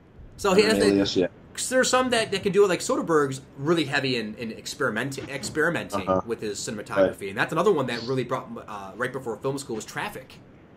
Yes. Traffic has some... What they did with Traffic, if people have probably seen Traffic by now, it's been out for 17 years. In Mexico, it has a really yellow, orange look, hot. And then in DC, it's blue and cold. Two very juxtaposed looks between where they're shooting at. And I thought that was really cool. And a lot of that, I remember there was a time in my life where I used to watch everything on behind the scenes. Like I'd watch all the special features on DVDs. I can't do that at all anymore. But I remember watching that because I was learning about what he was doing with the processing of the color and how he was changing the look of it with the editing and with the processing. And I really like when filmmakers do go above and beyond and making a film look a certain way and experiment with the look and the color. And I really appreciate that. Yeah, like one of my favorite cinematographers of all time is Dean. I want to say Dean Semler. For some reason, I think I have that wrong. Dean Selmer. Selmer? Yep, Dean Selmer. It's funny. I didn't write him down because I was looking at his movies and I thought I really did like his movies. And I looked through them and I was like, actually, his movies are just kind of very neutral in the look of them. Really? Yeah. And I didn't see it. I went through a whole... We're not talking about this. We're not talking about the same guy, then. Dean Cundey, maybe you're thinking of. No, Cundey was Carpenter's guy. Yeah. Escape from New York, Back to the Future, Jurassic Park, Big Trouble in Little China. He's a movie beast, man. Hold on a second here. We're going to figure this out right now. Wow, Star Wars is close, man. Yes, it is, man. A month away. All right, I'm going to figure this out in a second here. Who I'm thinking of. Yeah, I'm curious because I wrote down 1, 2, 3, 4, 5, 6, 7, 8, 9, 10, 11, 12, 13, 14, 15, 16. 16 cinematographers, and he was not on that list because I didn't like his movies. No, basic. I'm thinking of John. Oh, I'm thinking of John Seale. John Seale. Oh, tell me about him. I don't have him down here. You don't? Nope. Jason. Well, I'm going to hit you. I'm going to hit you with a few. Okay. I'm going to go back in time a little bit here. All right. He first got on my radar with Witness. Oh, great. Yeah, fantastic. Okay. And then he shot one of my favorite films of all time, The Hitcher. Ooh, very moody. Okay. The Mosquito Coast. Oh my goodness. Heavy 80s. Gorillas. Okay. Gorillas in the Mist. Wow. Rain Man. Okay. Dead Poets Society. Okay. The English Patient. Oh, okay. Some good Ghosts movies. of Mississippi. Oh, yeah, right on. The Perfect Storm. Wolfgang Peterson. Cold Mountain. Oh, beautiful looking movie. I'm skipping a bunch here. I'm just picking some sure. I think you might know. And a little movie. I'm not sure if you heard of this movie or not, though. Oh, do tell. You might have heard of it. It's called Mad Max Fury Road. Oh, I have heard of that, and I Yeah. can't believe that I didn't write that down or find that out because wow, that movie looks amazing. Because he had to shoot. Because early on, there's a great interview with him about Fury Road. How early on in the process, because George Miller told him, he's like, I want basically almost the entire movie is going to be inside the cab of this truck. Okay. So how are you going to do that? Right. And he's like, shit, I don't know. I'm going to find out. Awesome. So he's made and they very built good like, movies. oh yeah. So he makes very basic looking, very natural looking, and then to the extreme of Fury Road, which I still want to see the black and chrome or the blood and chrome edition, where it's all black and white. I've watched some of it online, Huh? and while I like it, I like it, but I love the color palette in the color version. Okay. Oh, now here's interesting. That's interesting because that's very different from the original 3 Mad Max movies. Very different look to them. Totally. Like the first 3 are very consistent, like Indiana Jones, right? And then the last one looks totally different. Fury Road takes that to a next extreme, and everything is very, very, very bright and overly saturated oranges and yellows. Yes. Oh, it looks beautiful. Yeah. And then he does something with the shutter speed there, too, because the sand's flying up, and you can see the particles of sand, in certain spots. So that's an awesome-looking movie. But the black and white version does look nice. So. Okay, I do want to check it out because I love that movie, man. It's so damn fun. That's awesome. I didn't write him down, man. That's pretty cool. You got one on me. I like it. Okay, so when we talk about the look of it, we talk about someone who is like maybe the king of cinematography at one point. That would be Conrad Hall. At one point, his movies looked. Yeah, at one point he was the guy. Yeah. But here's the thing. I initially thought he would be the one that had a lot of movies on my list that I was like, wow, unbelievable looking movies. But if I look through his movies, a lot of older ones because he died shortly after Road to Perdition. But Butch Cassidy and Sundance Kid, right, and Cool Hand Luke, both have a very unique look to them. They both feel like they belong in that time frame. Yes. In that period that they're taking place in for sure. American Beauty had a point where it actually was going somewhere different in the look, where he was experimenting a little bit with composition and with color and all that kind of stuff and camera movement. But then, oh God, Road to Perdition is Road to Perdition is stylized to the point of I don't think it gets enough credit for being like a live comic book. The way that other movies do. No. It's very highly stylized, and it's not even it's kind of hard to explain. I haven't seen it in a while. Me either. The way the camera moves and the way that the scenes, the way he uses sound, image, and character in that film is pretty astounding. Yeah. I wish it was a little bit of a better movie because it's a little slow to watch on repeat viewings. But from a filmmaking style standpoint, it's really good. I'm sorry, who directed really that? Good. Sam Mendes. That's right. Okay, Sam Mendes. His movies always have a good look to them, but yeah, that movie has extraordinary things going on with it. I wish it was a better movie because it is really cool. There's a lot of awesome stuff going on in that movie. Well, it's weird to me how Mendes' Skyfall was shot by Roger Deakins. Oh. And looks like a Sam Mendes movie. Yeah. But Spectre, to me, looked the least like a Sam Mendes movie of everything he's made. For some reason. Okay. I don't know why I say that, but it just doesn't have the same... The guy who shot that is the same guy who shot Interstellar and Dunkirk. Oh, wow. Okay. Very good. He's got a much more beautiful, much more natural way of lighting and composition. Yeah. Sure. It's the same, man. I mean, cinematography can play a big factor on just the feel of a movie. You talk about Look at The Dark Knight. Look at The Dark Knight. Absolutely. It's a beautiful Wally Pfister. Wally Pfister. I didn't write him down. How funny. Well, he's really only made the Dark Knight trilogy. But now he's directing, which I wish, that's the funny thing. Sometimes you have cinematographers who they get their shot to direct. And I'm not sure why that is, because it doesn't work. It doesn't work all the time. It works sometimes, and I'm sure there's a couple that I didn't look into. I think they learned the. Well, I think they learned the hard way. It's not point and shoot the camera. Right now, Jan de Bont, that's his name. He was a cinematographer, then he started directing. Yes. There's a lot of those that do that, and sometimes it works out. But I know his first movie, Wally Pfister's, the hell was that called? The movie with Johnny Depp. Transcendence. Whatever. No one went to see that movie. It didn't even look good. It looked horrible. Yeah, it looked really bad. Dude, what happened to Johnny Depp, man? He became a character. Johnny Depp's falling apart. He's actually really good in Murder on the Orient Express. Did you see that? I did, actually. I'm sorry. We never talked about that. Pretty cool movie. Come on, Jason. I know, right? Well, hey, man, you're in a different country. It's like hard to communicate with you sometimes because we don't know what... I don't always want to text you because I'm like, is he sleeping? What time? Oh, 8 hours? I'm like, so it's a little different nowadays, right? So how was that? Did you like it? Really good. Really, really, really good.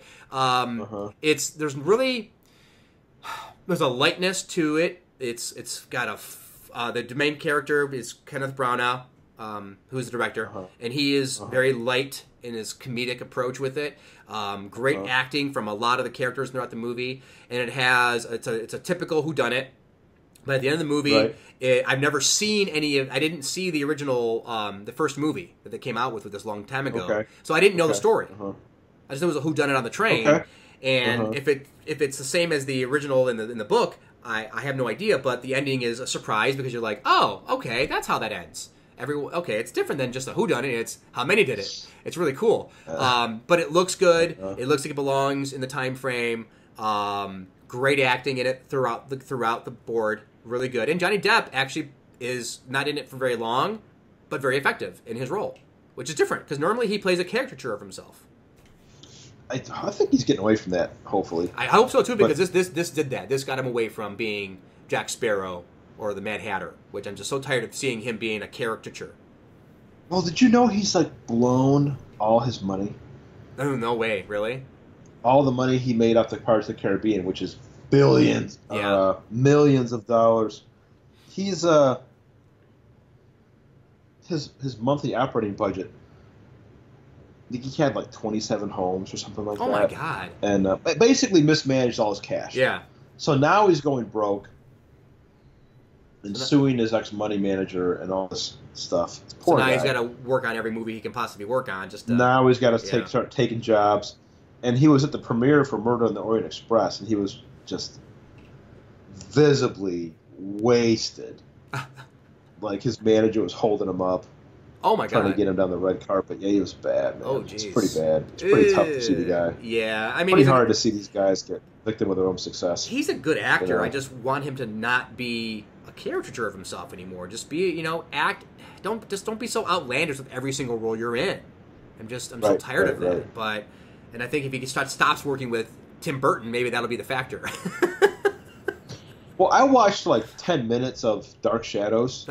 The movie they made for that TV show. You actually watched 10 minutes of that? I was in a waiting room somewhere. Okay.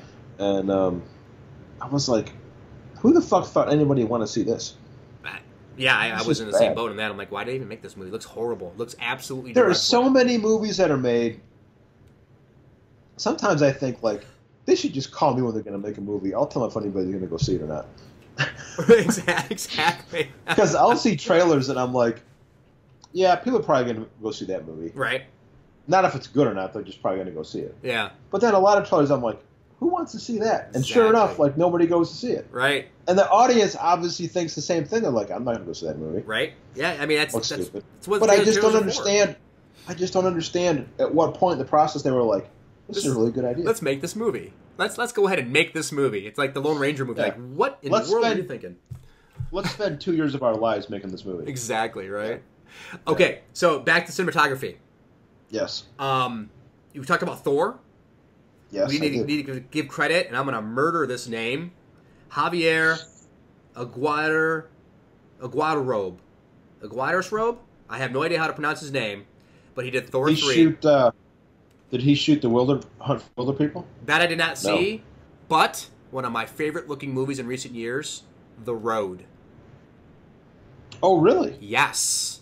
That's interesting. Now, The Road with Viggo Mortensen is exceptionally dark and morbid and hard to watch, but oh my God, talk about a movie that looks like it belongs. It looks wet. It looks dirty. They look sickly. Everything fits and makes it feel like you are in that world. It's amazing to look at. And I think that's what I like about movies in general. Just a good cinematography is, I think we touched on earlier, is making it feel real and lived in. And I mean, it looks like it belongs. You have to take the audience. You're especially nowadays, you're asking a lot for the audience to go to a cinema and sit there for 2 hours. Right. And if you don't, that's a negative way to say it. You have to transport your audience and take them on a journey into the world that you create. Right. And if you don't do that, you might as well be at home watching Netflix. Well, and some people just want to be lost and they don't care about that stuff. I have a lot of friends. It's just as long as it's entertaining and they laugh, they're happy with it. They don't care about the things that we care about, and that's, I think, the general public for the most part, is they just want to be entertained. But yeah, you want to be transported. I don't want to have to criticize it while I'm watching it. I want to be involved in the movie. I want the story to be good. For me, the first and foremost, the story, right? It has to come from the story. If the story is bad, I don't care how good it looks. I don't care how good the acting is. If the story sucks, the movie sucks. Although, I say that, in Justice League, story is ho-hum, but it's serviceable.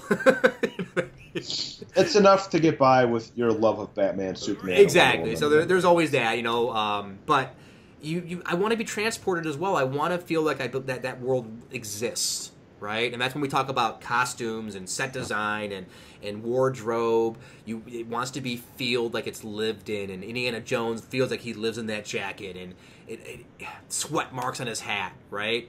It looks real, and that's what I think. It's just the transportation into that other world. It's so incredibly important to feel like you belong. That movie's real. And we have to thank the cinematographers of the world for taking us, absolutely, putting that on film and digital for us. And on that note, I'm starting to fade. You're starting to fade. Okay. I haven't been sleeping. I've only been sleeping like 2 hours a night. Can we give me a few more minutes? I want to talk about a few more.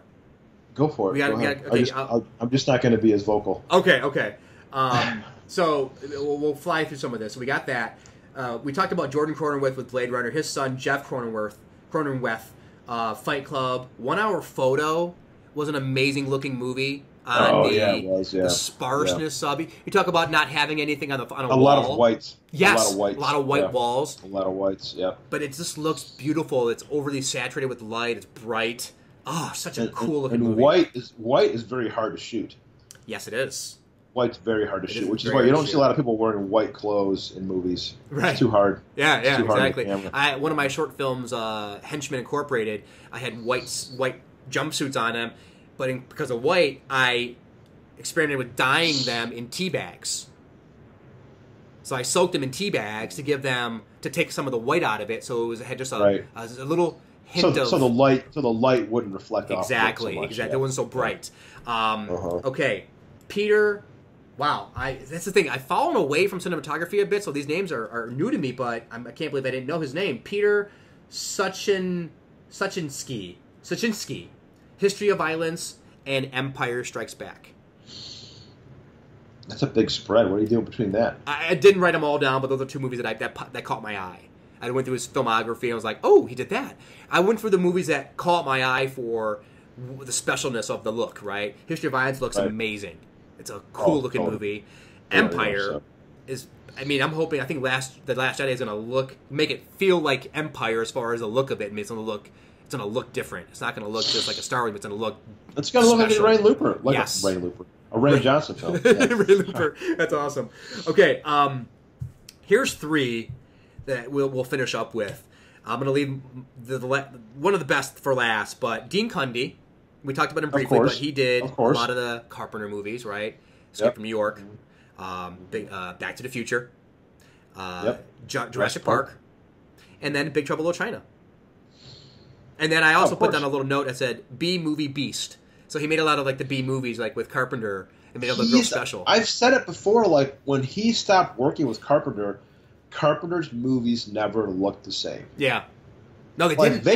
They Live still looks good. Yeah. But I think They Live is the last of his movies that actually looks like a Carpenter. Did he do The Thing? Yeah. Oh, I didn't write that down. Okay, interesting. Here's a cool side story for you, Craig. Dean Cundey. So when I went to L.A., before I got married. I went to LA for 6 months. Uh-huh. I met on one of my films, first films that I worked on. I met a young lady. She ended up making a movie on her own shortly after I left LA, and the cinematographer of her short film was Dean Cundy. It's amazing. I was like, that's impressive. Bravo to you for getting someone like that to work on your short movie. That's pretty cool. What's the last movie he made? You know what? I don't know. Let me look it up real quick. Yeah. Let's look up what Dean Cundy's last movie was, if I can. What's Dean Cundy been up to? Yeah, what? He, like I said, I wrote down the movies that really were eye-catching to me as far as the visual sense, whether it's the just the look of the movie or the camera movement. But Dean Cundy, his last movie. If this thing would load, why are you so slow today? Weird. Maybe you'll find it faster than I am. Mine's not pulling anything up. Got him in another country, and I found it faster than you did. I know, right? Mine's just standing stagnant right now. He just shot Anastasia. I don't know what that is. The last thing we would have seen is Back to the Future. Doc Brown Saves the World. I got a little, he shot a movie called he shot a movie called Diablo. I've heard that name before, but didn't see it. Oh God, I don't even want to say this. He shot Jack and Jill. Oh my dear God, that's what I'm saying. I wrote down the movies that caught my eye, and they were all older movies. He shot Scooby Doo, Curse of the Lake Monster. Okay, I've seen those now. With He my worked boys. on The West Wing. He shot Garfield of all things. Oh my God. So it looks like he's gotten away from working on big budgets, and maybe that's why he's working on short films. The last things he's worked on that are you consider high profile would be Apollo 13, Flubber, The Parent Trap. Oh wow! What Women Want with Mel Gibson. Yeah, there's a reason why I didn't write those down. Maybe Garfield just took too much out of him, man. Maybe. I don't know, man. That's why I wrote down 4 movies, and that's the ones that caught my eye. Yeah, it's different. Yeah, so maybe he just got away from working on the big budget movies and wants to work on short, not big properties, but smaller things. I don't know. It's weird. But Jurassic Park seems like the last big movie, the best movie of the bunch, 1994, 93. Hey, man. At least he gets to say he worked with Spielberg. Yeah, right. So that's Dean Cundy. So how about another name I didn't know, but I should know him because of the movies he's made, Robert Elswit. Do you know that name? Yeah, I do know that name, and I'm having a hard time placing it. All right, now I'm going to give a couple. I think his name is Paul Thomas Anderson, or one of the Paul Andersons. I forget which one, but the one that makes all the real good movies. Magnolia, Boogie Nights. Yep. Good Night, Good Luck, another movie where they saturated the color and made it black and white and makes it look really unique. Not an awesome movie, but very cool looking. And then one of my favorite movies of recent years, There Will Be Blood. Of course. I mean, that movie looks exceptional. I mean, it's when we talk about cinematography, we talk about it's the composition, where the camera is, where the blocking is from where the director wants. It's the lighting. It's the camera movement. There's so many things that play with cinematography, which is why it's so fascinating. This is why it's unfortunate they don't get more, credit for making these movies look so awesome. I never heard that guy's name before. So who else has? If I'm a movie fan, if no one who's heard that guy's name, Robert Elswit, right? But There Will Be Blood. I mean, it's just an exceptionally looking movie because it looks like it belongs. It's got great composition. It's got everything going for it. Great acting, obviously, because it's got the powerhouse of Daniel Day-Lewis. But my goodness, the guy can shoot some fucking movies, man. It's really awesome. Yeah, he's good, man. Now, okay, so the last one I want to touch on, and then I have 2 more I want to touch real quickly, but I'm going to pronounce his name, Vilmos Zsigmond. Oh, of course, you got to have Vilmos right? on the list, man. That's my last one, my most important, because you have Deer Hunter. Yep. Talk about an awesome-looking movie. McCabe and Mrs. Miller with Warren Beatty. That actually has some really awesome-looking shots in it. And I remember studying that one in film school. One of the filmmakers I used to play with on the film research was Antoine, and he showed me some scenes. I'm like, wow, that's some good camera work, like good camera movement, good shots, good movement. Deliverance, and Yes. then Close Encounters. Yeah. So I mean, talk Yeah, about him. He's no slouch, man. But his movies, all three of those movies have a very close proximity look to each other. Like that's his thing. His looks all have that kind of darker, kind of washed out look to them. And all three of those movies have that. Well, Close Encounters is not washed out, but it fits in that realm of what those other movies look like. So they're really he's unique. I'm actually a very big fan of. Let me get the guy's name. His last name is Wood. What the hell is his first name? Hold on a second. I think it's Oliver Wood. Could be Oliver Wood. Ooh, Let me think. I don't know that guy. I used to know him. I'm way off. Bill Pope. Bill Pope. Oh yeah. He did Team America. Of course. Yeah, man. You can't exclude the guy who made Team America. Matrix, right? The Matrix, Baby Driver, which you liked. Oh yeah. All the Matrix films. Wow, that's a good one. He worked on what's his name's Sam Raimi's Spider-Man films. Okay, yeah. Army of Darkness. Oh, all right. Yeah, he's I like how his movies look. His movies always look really Well, that's good. the thing. Matrix has a really awesome look to it. It's I'm surprised I didn't write that one down. That's a really good call. Bill Pope should definitely be on this list of good cinematographers that make exceptional looking movies that look unique or real or lived in. I mean, I don't feel so much about the lived in part when it comes to Matrix and their Oasis. What is their Oasis called? Their Zion, right? Is it called Zion? They ruined it. But, yeah, it doesn't look real. It doesn't look lived in. It doesn't look like these people belong in that environment. But for the most part, the first Matrix, yes, they look like they belong. The clothing, the beat up, tattered clothing, just the look of the cinematography wise, and the composition of the movie. So, I'm going to hit you with a name here. See if Yeah. you recognize it. Michael Ballhaus, no, who is he? The Departed, Ooh, Goodfellas, okay, Gangs of New York, okay. So Scorsese movies, no wonder. Bram Stoker's Dracula, Okay, cool looking movie. Air Force One, Okay,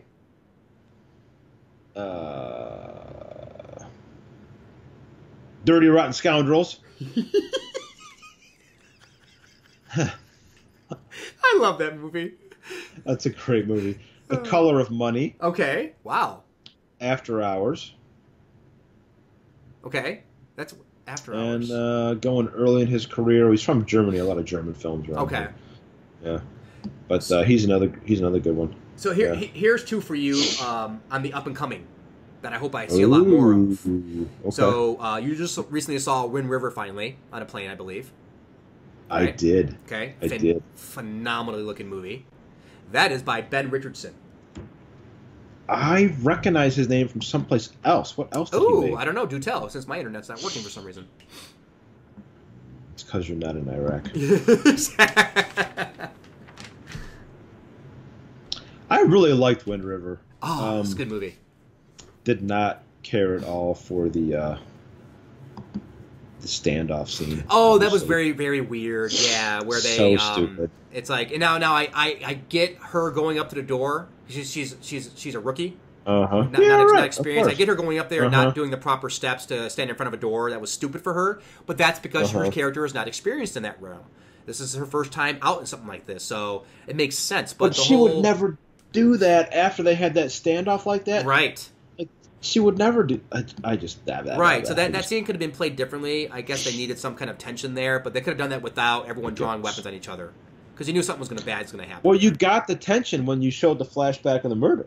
Yeah. I thought. Right. You understood who these guys were and that they were going to be in danger again. So why show them with guns? So now you know that they're definitely. It's like it was just it would kind of defeat the purpose a little bit. Huge misstep Right. in that.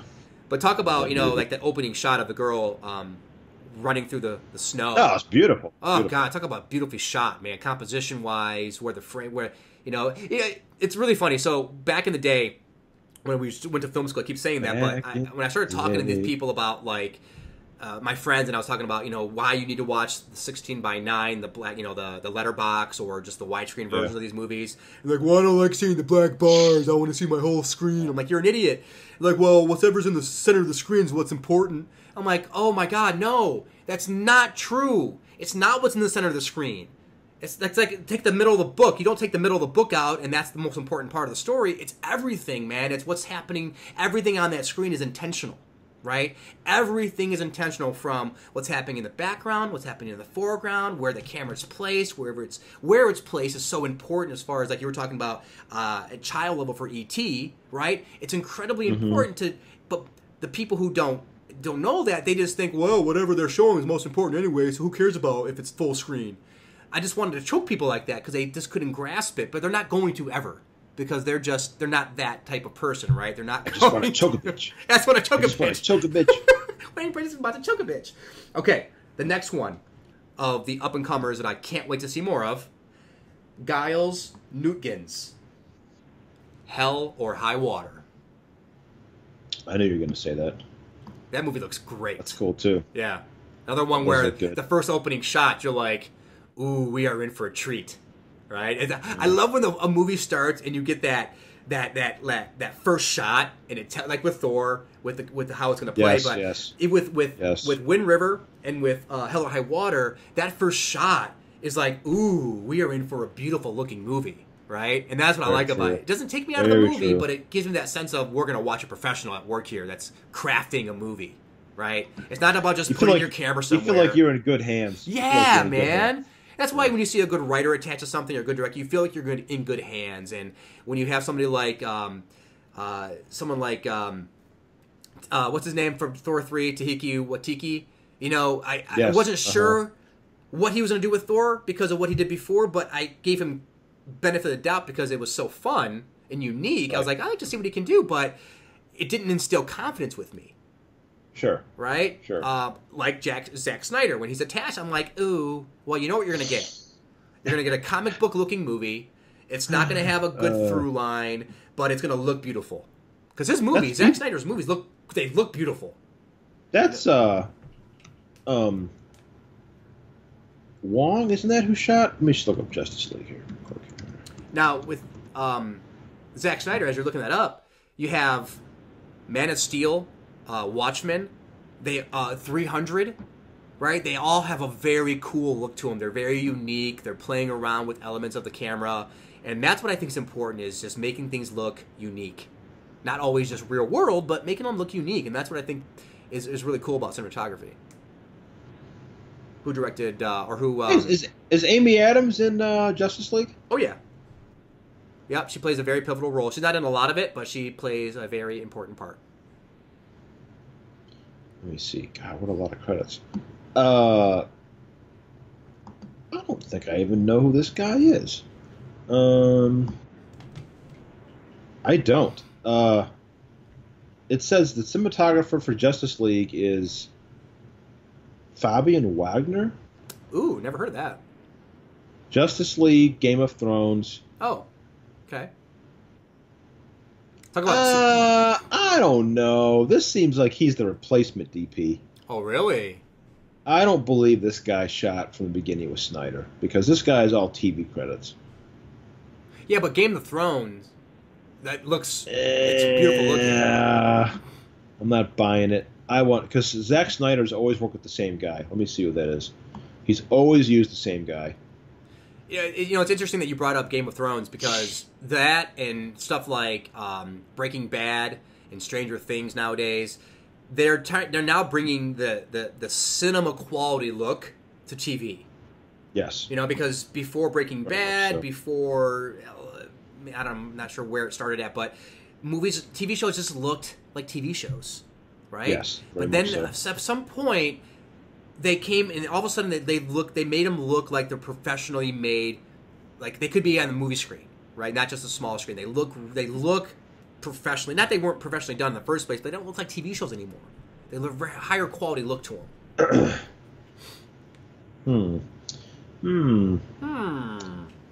I guess I'm wrong. Maybe it was him. That's interesting. Because like I say, it looks consistent throughout the movie. I don't see any difference Right. in the tone. I'll see again and find out if that looks different from shot to shot. But like I said, the one thing I could tell was the mustache. You can see the lip; it just doesn't look right. The mustache, the mustache. So, Craig, give me. I know you're winding down here. I have a question for you. We're going to wrap up here in a few minutes. Ask me. Who is your favorite cinematographer? Working or not working?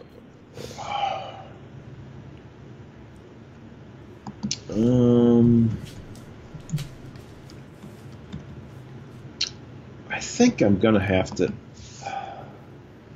It's tough.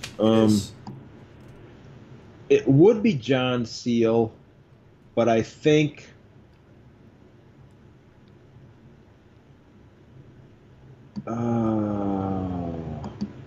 Give me a second here to look something up.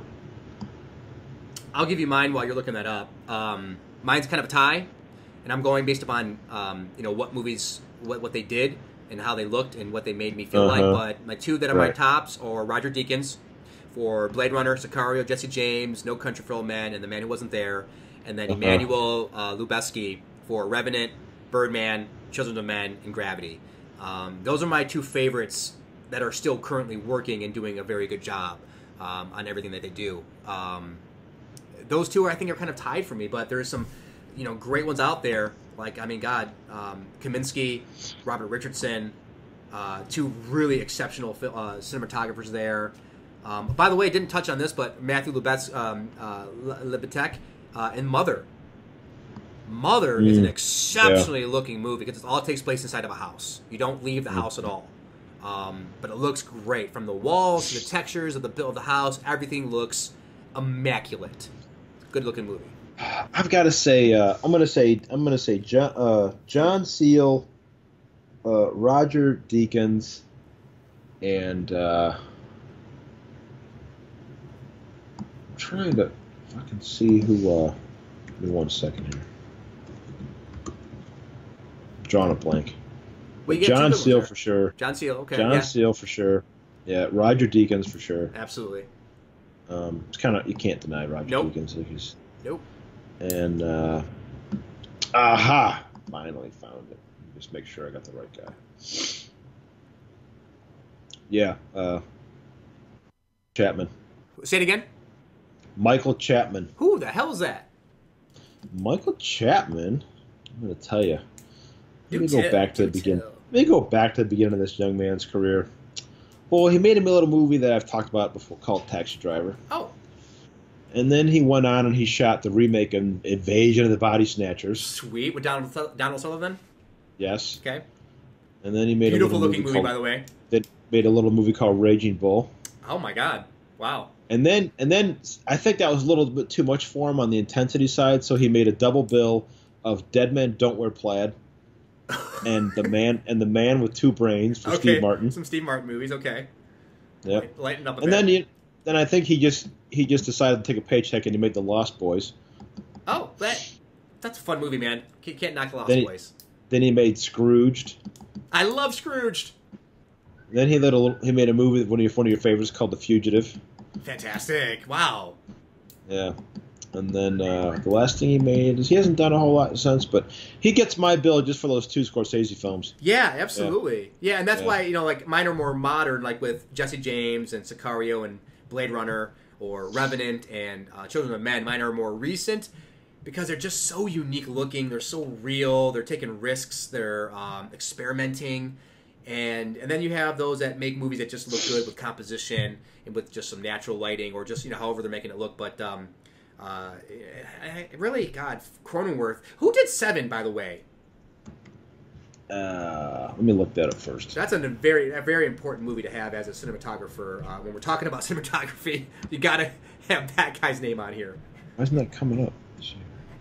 I can't remember his name, but he works a lot. He's a guy who shot Heat. But I can't think of his name. God.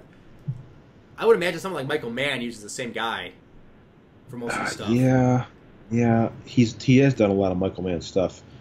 Oh! I can't believe I couldn't think of this because I used to really think he was good awesome until he decided to become a director. Darius Kanji. Yes, that's Seven. Yeah. That's Seven. Yeah, that's right. that's what else Seven, has he done, Darius Kanji? Oh, let me go back a little bit here. I didn't know he started directing. He did. They weren't very good movies. Well, he made Delicatessen, which I thought was great. Oh, It's a wow. French movie. Yeah, I've definitely seen And that. City of Lost Children, Seven, Alien Resurrection, In Dreams, Oh, wow. The Beach, Panic Room, The Interpreter, Funny Games. Ooh, yeah, they made The Runes. That's a brutal movie. The Ruins? The Runes. Yeah, I don't know that one. it's tough. It's tough to watch. But The Lost City of Z, which I didn't see. Looks great. I watched about half of it. But it has the And lifeless then, form of Charlie Hunnam as a main actor, so. Charlie Hunnam. Okay, I've got to find out who shot Heat, and then I'm gonna Sign off. I'm gonna bow out of the conversation here. It's the first time ever Craig's quitting on me. This is the first time ever. This is the first, folks. Yeah, I don't know why I couldn't think of that. Dante Spinati. Dante Spinati? I don't know that guy. Who did that? LA, What did he do? LA Confidential, Heat, Oh. Public Enemies. Okay. Let's take a look down the Michael road Mann here. stuff there. 2 Michael Manns. Yep. Even though Public Enemies sucks. It does suck. Not a huge. I mean, he works a lot. Nell, Blink, Frankie and Johnny, True Colors, Okay. Manhunter. Another Michael Mann. Not too much stuff. But Not some good ones out not there. anywhere near as prolific as someone like John Seale Yeah. or Roger Deakins Right. or a few other people. that you Lubeski, mentioned. and Matthew Libatek, Yes. Richard. Yes, yes. Just here's a cool man: Roger Deakins, Emmanuel Lubeski, Matthew Libatek, Vilmos Zsigmond, Dean Cundy, Robert Richardson, Conrad Hall, Jeff Cronenworth, Jordan Cronenworth, Kaminsky. God, there's so many good cinematographers out there. Are there any female cinematographers? There are, but I can't think of them right now. I know there's one in particular that just kind of came to mind. I forget what she's done or what her name is, but it's a unfortunately populated position, and I'd like to see more females out there doing their thing, right? I mean, who are the female cinematographers Right. out there right now? I mean, don't know. you talk about that in Hollywood now, where directors, there's not a lot of female directors out there. Thankfully, Patty Jenkins just killed Wonder Woman, knocked it out of the park. I can't wait to see what she does next. But I really wish that Catherine Bigelow would get away from these that's pretentious self-series films right. Yeah. and make something more entertaining. I don't really like her movies. I like some of her movies, but yeah, she's just not all that. But I want to see more of Patty Jenkins now. I really wish. I know she gets a lot of credit and some grief, but Sofia Coppola, she keeps making movies. They look great. I don't really like her. The stories aren't really for me, but Sure. there's not a lot of female directors. There's not a lot of for my purposes here. I don't see any female cinematographers that have caught my eye as far as the movies that I love. I might be surprised and go look up female cinematographers and find out there's a lot of really good female cinematographers out there. But it's one of those things that it seems like it's just dominated by males for whatever reason. I think it's just Goddamn men. Yeah, right. Who do they think they are? But it's so cool, man. Let's wrap it up. But when you talk about cinematography, it's the look, it's the feel of the movie in correlation with the mood that the director wants to have. It's the camera placement, the composition on what's on the frame. Because everything, remember, folks, everything on the screen matters. Everything is there for purpose, right? It's there for a reason, and it's not just there because like an independent movie where we're going to shoot in my office today and whatever's on the wall's on the wall. It's there for a reason, and I think that's just incredibly important that people understand. And it's a awesome scientific art form because of all the different things that have to come together: the lighting, the color, the integral parts of the camera that are still using film. Right? You have all these incredible things that make movies look the way they look, and I don't think it gets enough credit. Well, before we sign off, I've got to make a shout out to a gentleman. I can't believe I got this far into the podcast, but it's a good closer. Okay. Is Mr. John Elcott. Ooh. Do tell. The Shining. Oh, Kubrick movies. A Clockwork Orange. Okay. Barry Lyndon. 2001. 2001: A Space Odyssey. You cannot have a talk about Cinematography without talking about that. And he worked with the great Kubrick. Over and over again. Learned who knows how much untold cinematic genius he culled from that.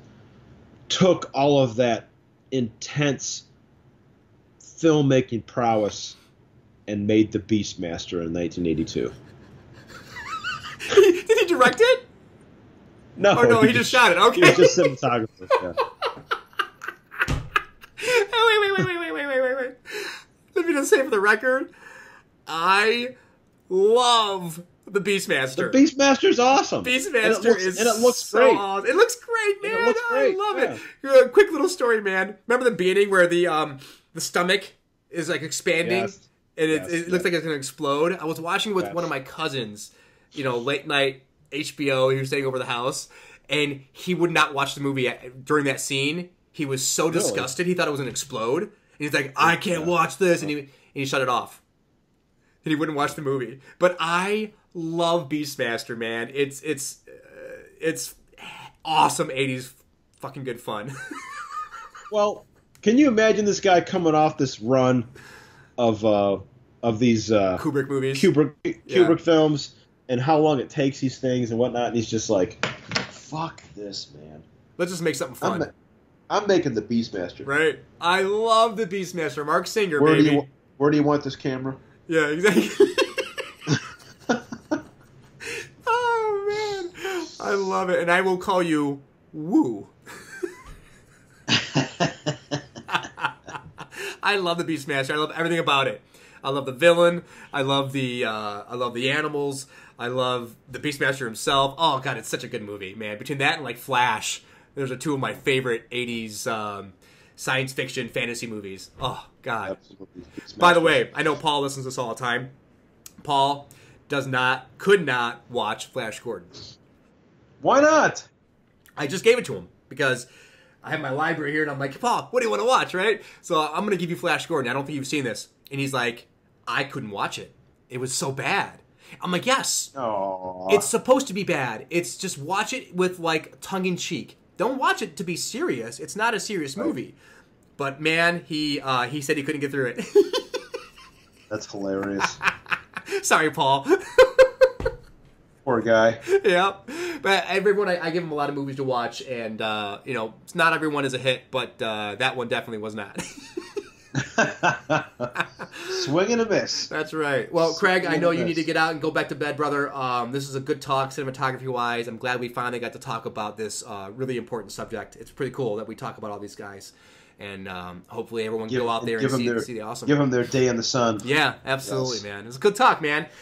All right, everybody. Right, well, everyone knows how to reach us. If you're watching us on YouTube, go ahead and click that little like button. Subscribe to us. We're on YouTube now. Of course, if you're watching on SoundCloud, keep it up. We just hit 5.2 million for our WrestleMania podcast. Ooh, 5.2, buddy. So if you're watching or listening to us, keep on watching or listening. Or keep on listening, and we'll keep on talking. There it is. All right, man. Something like that. Have a good All one. right, brother. Take care.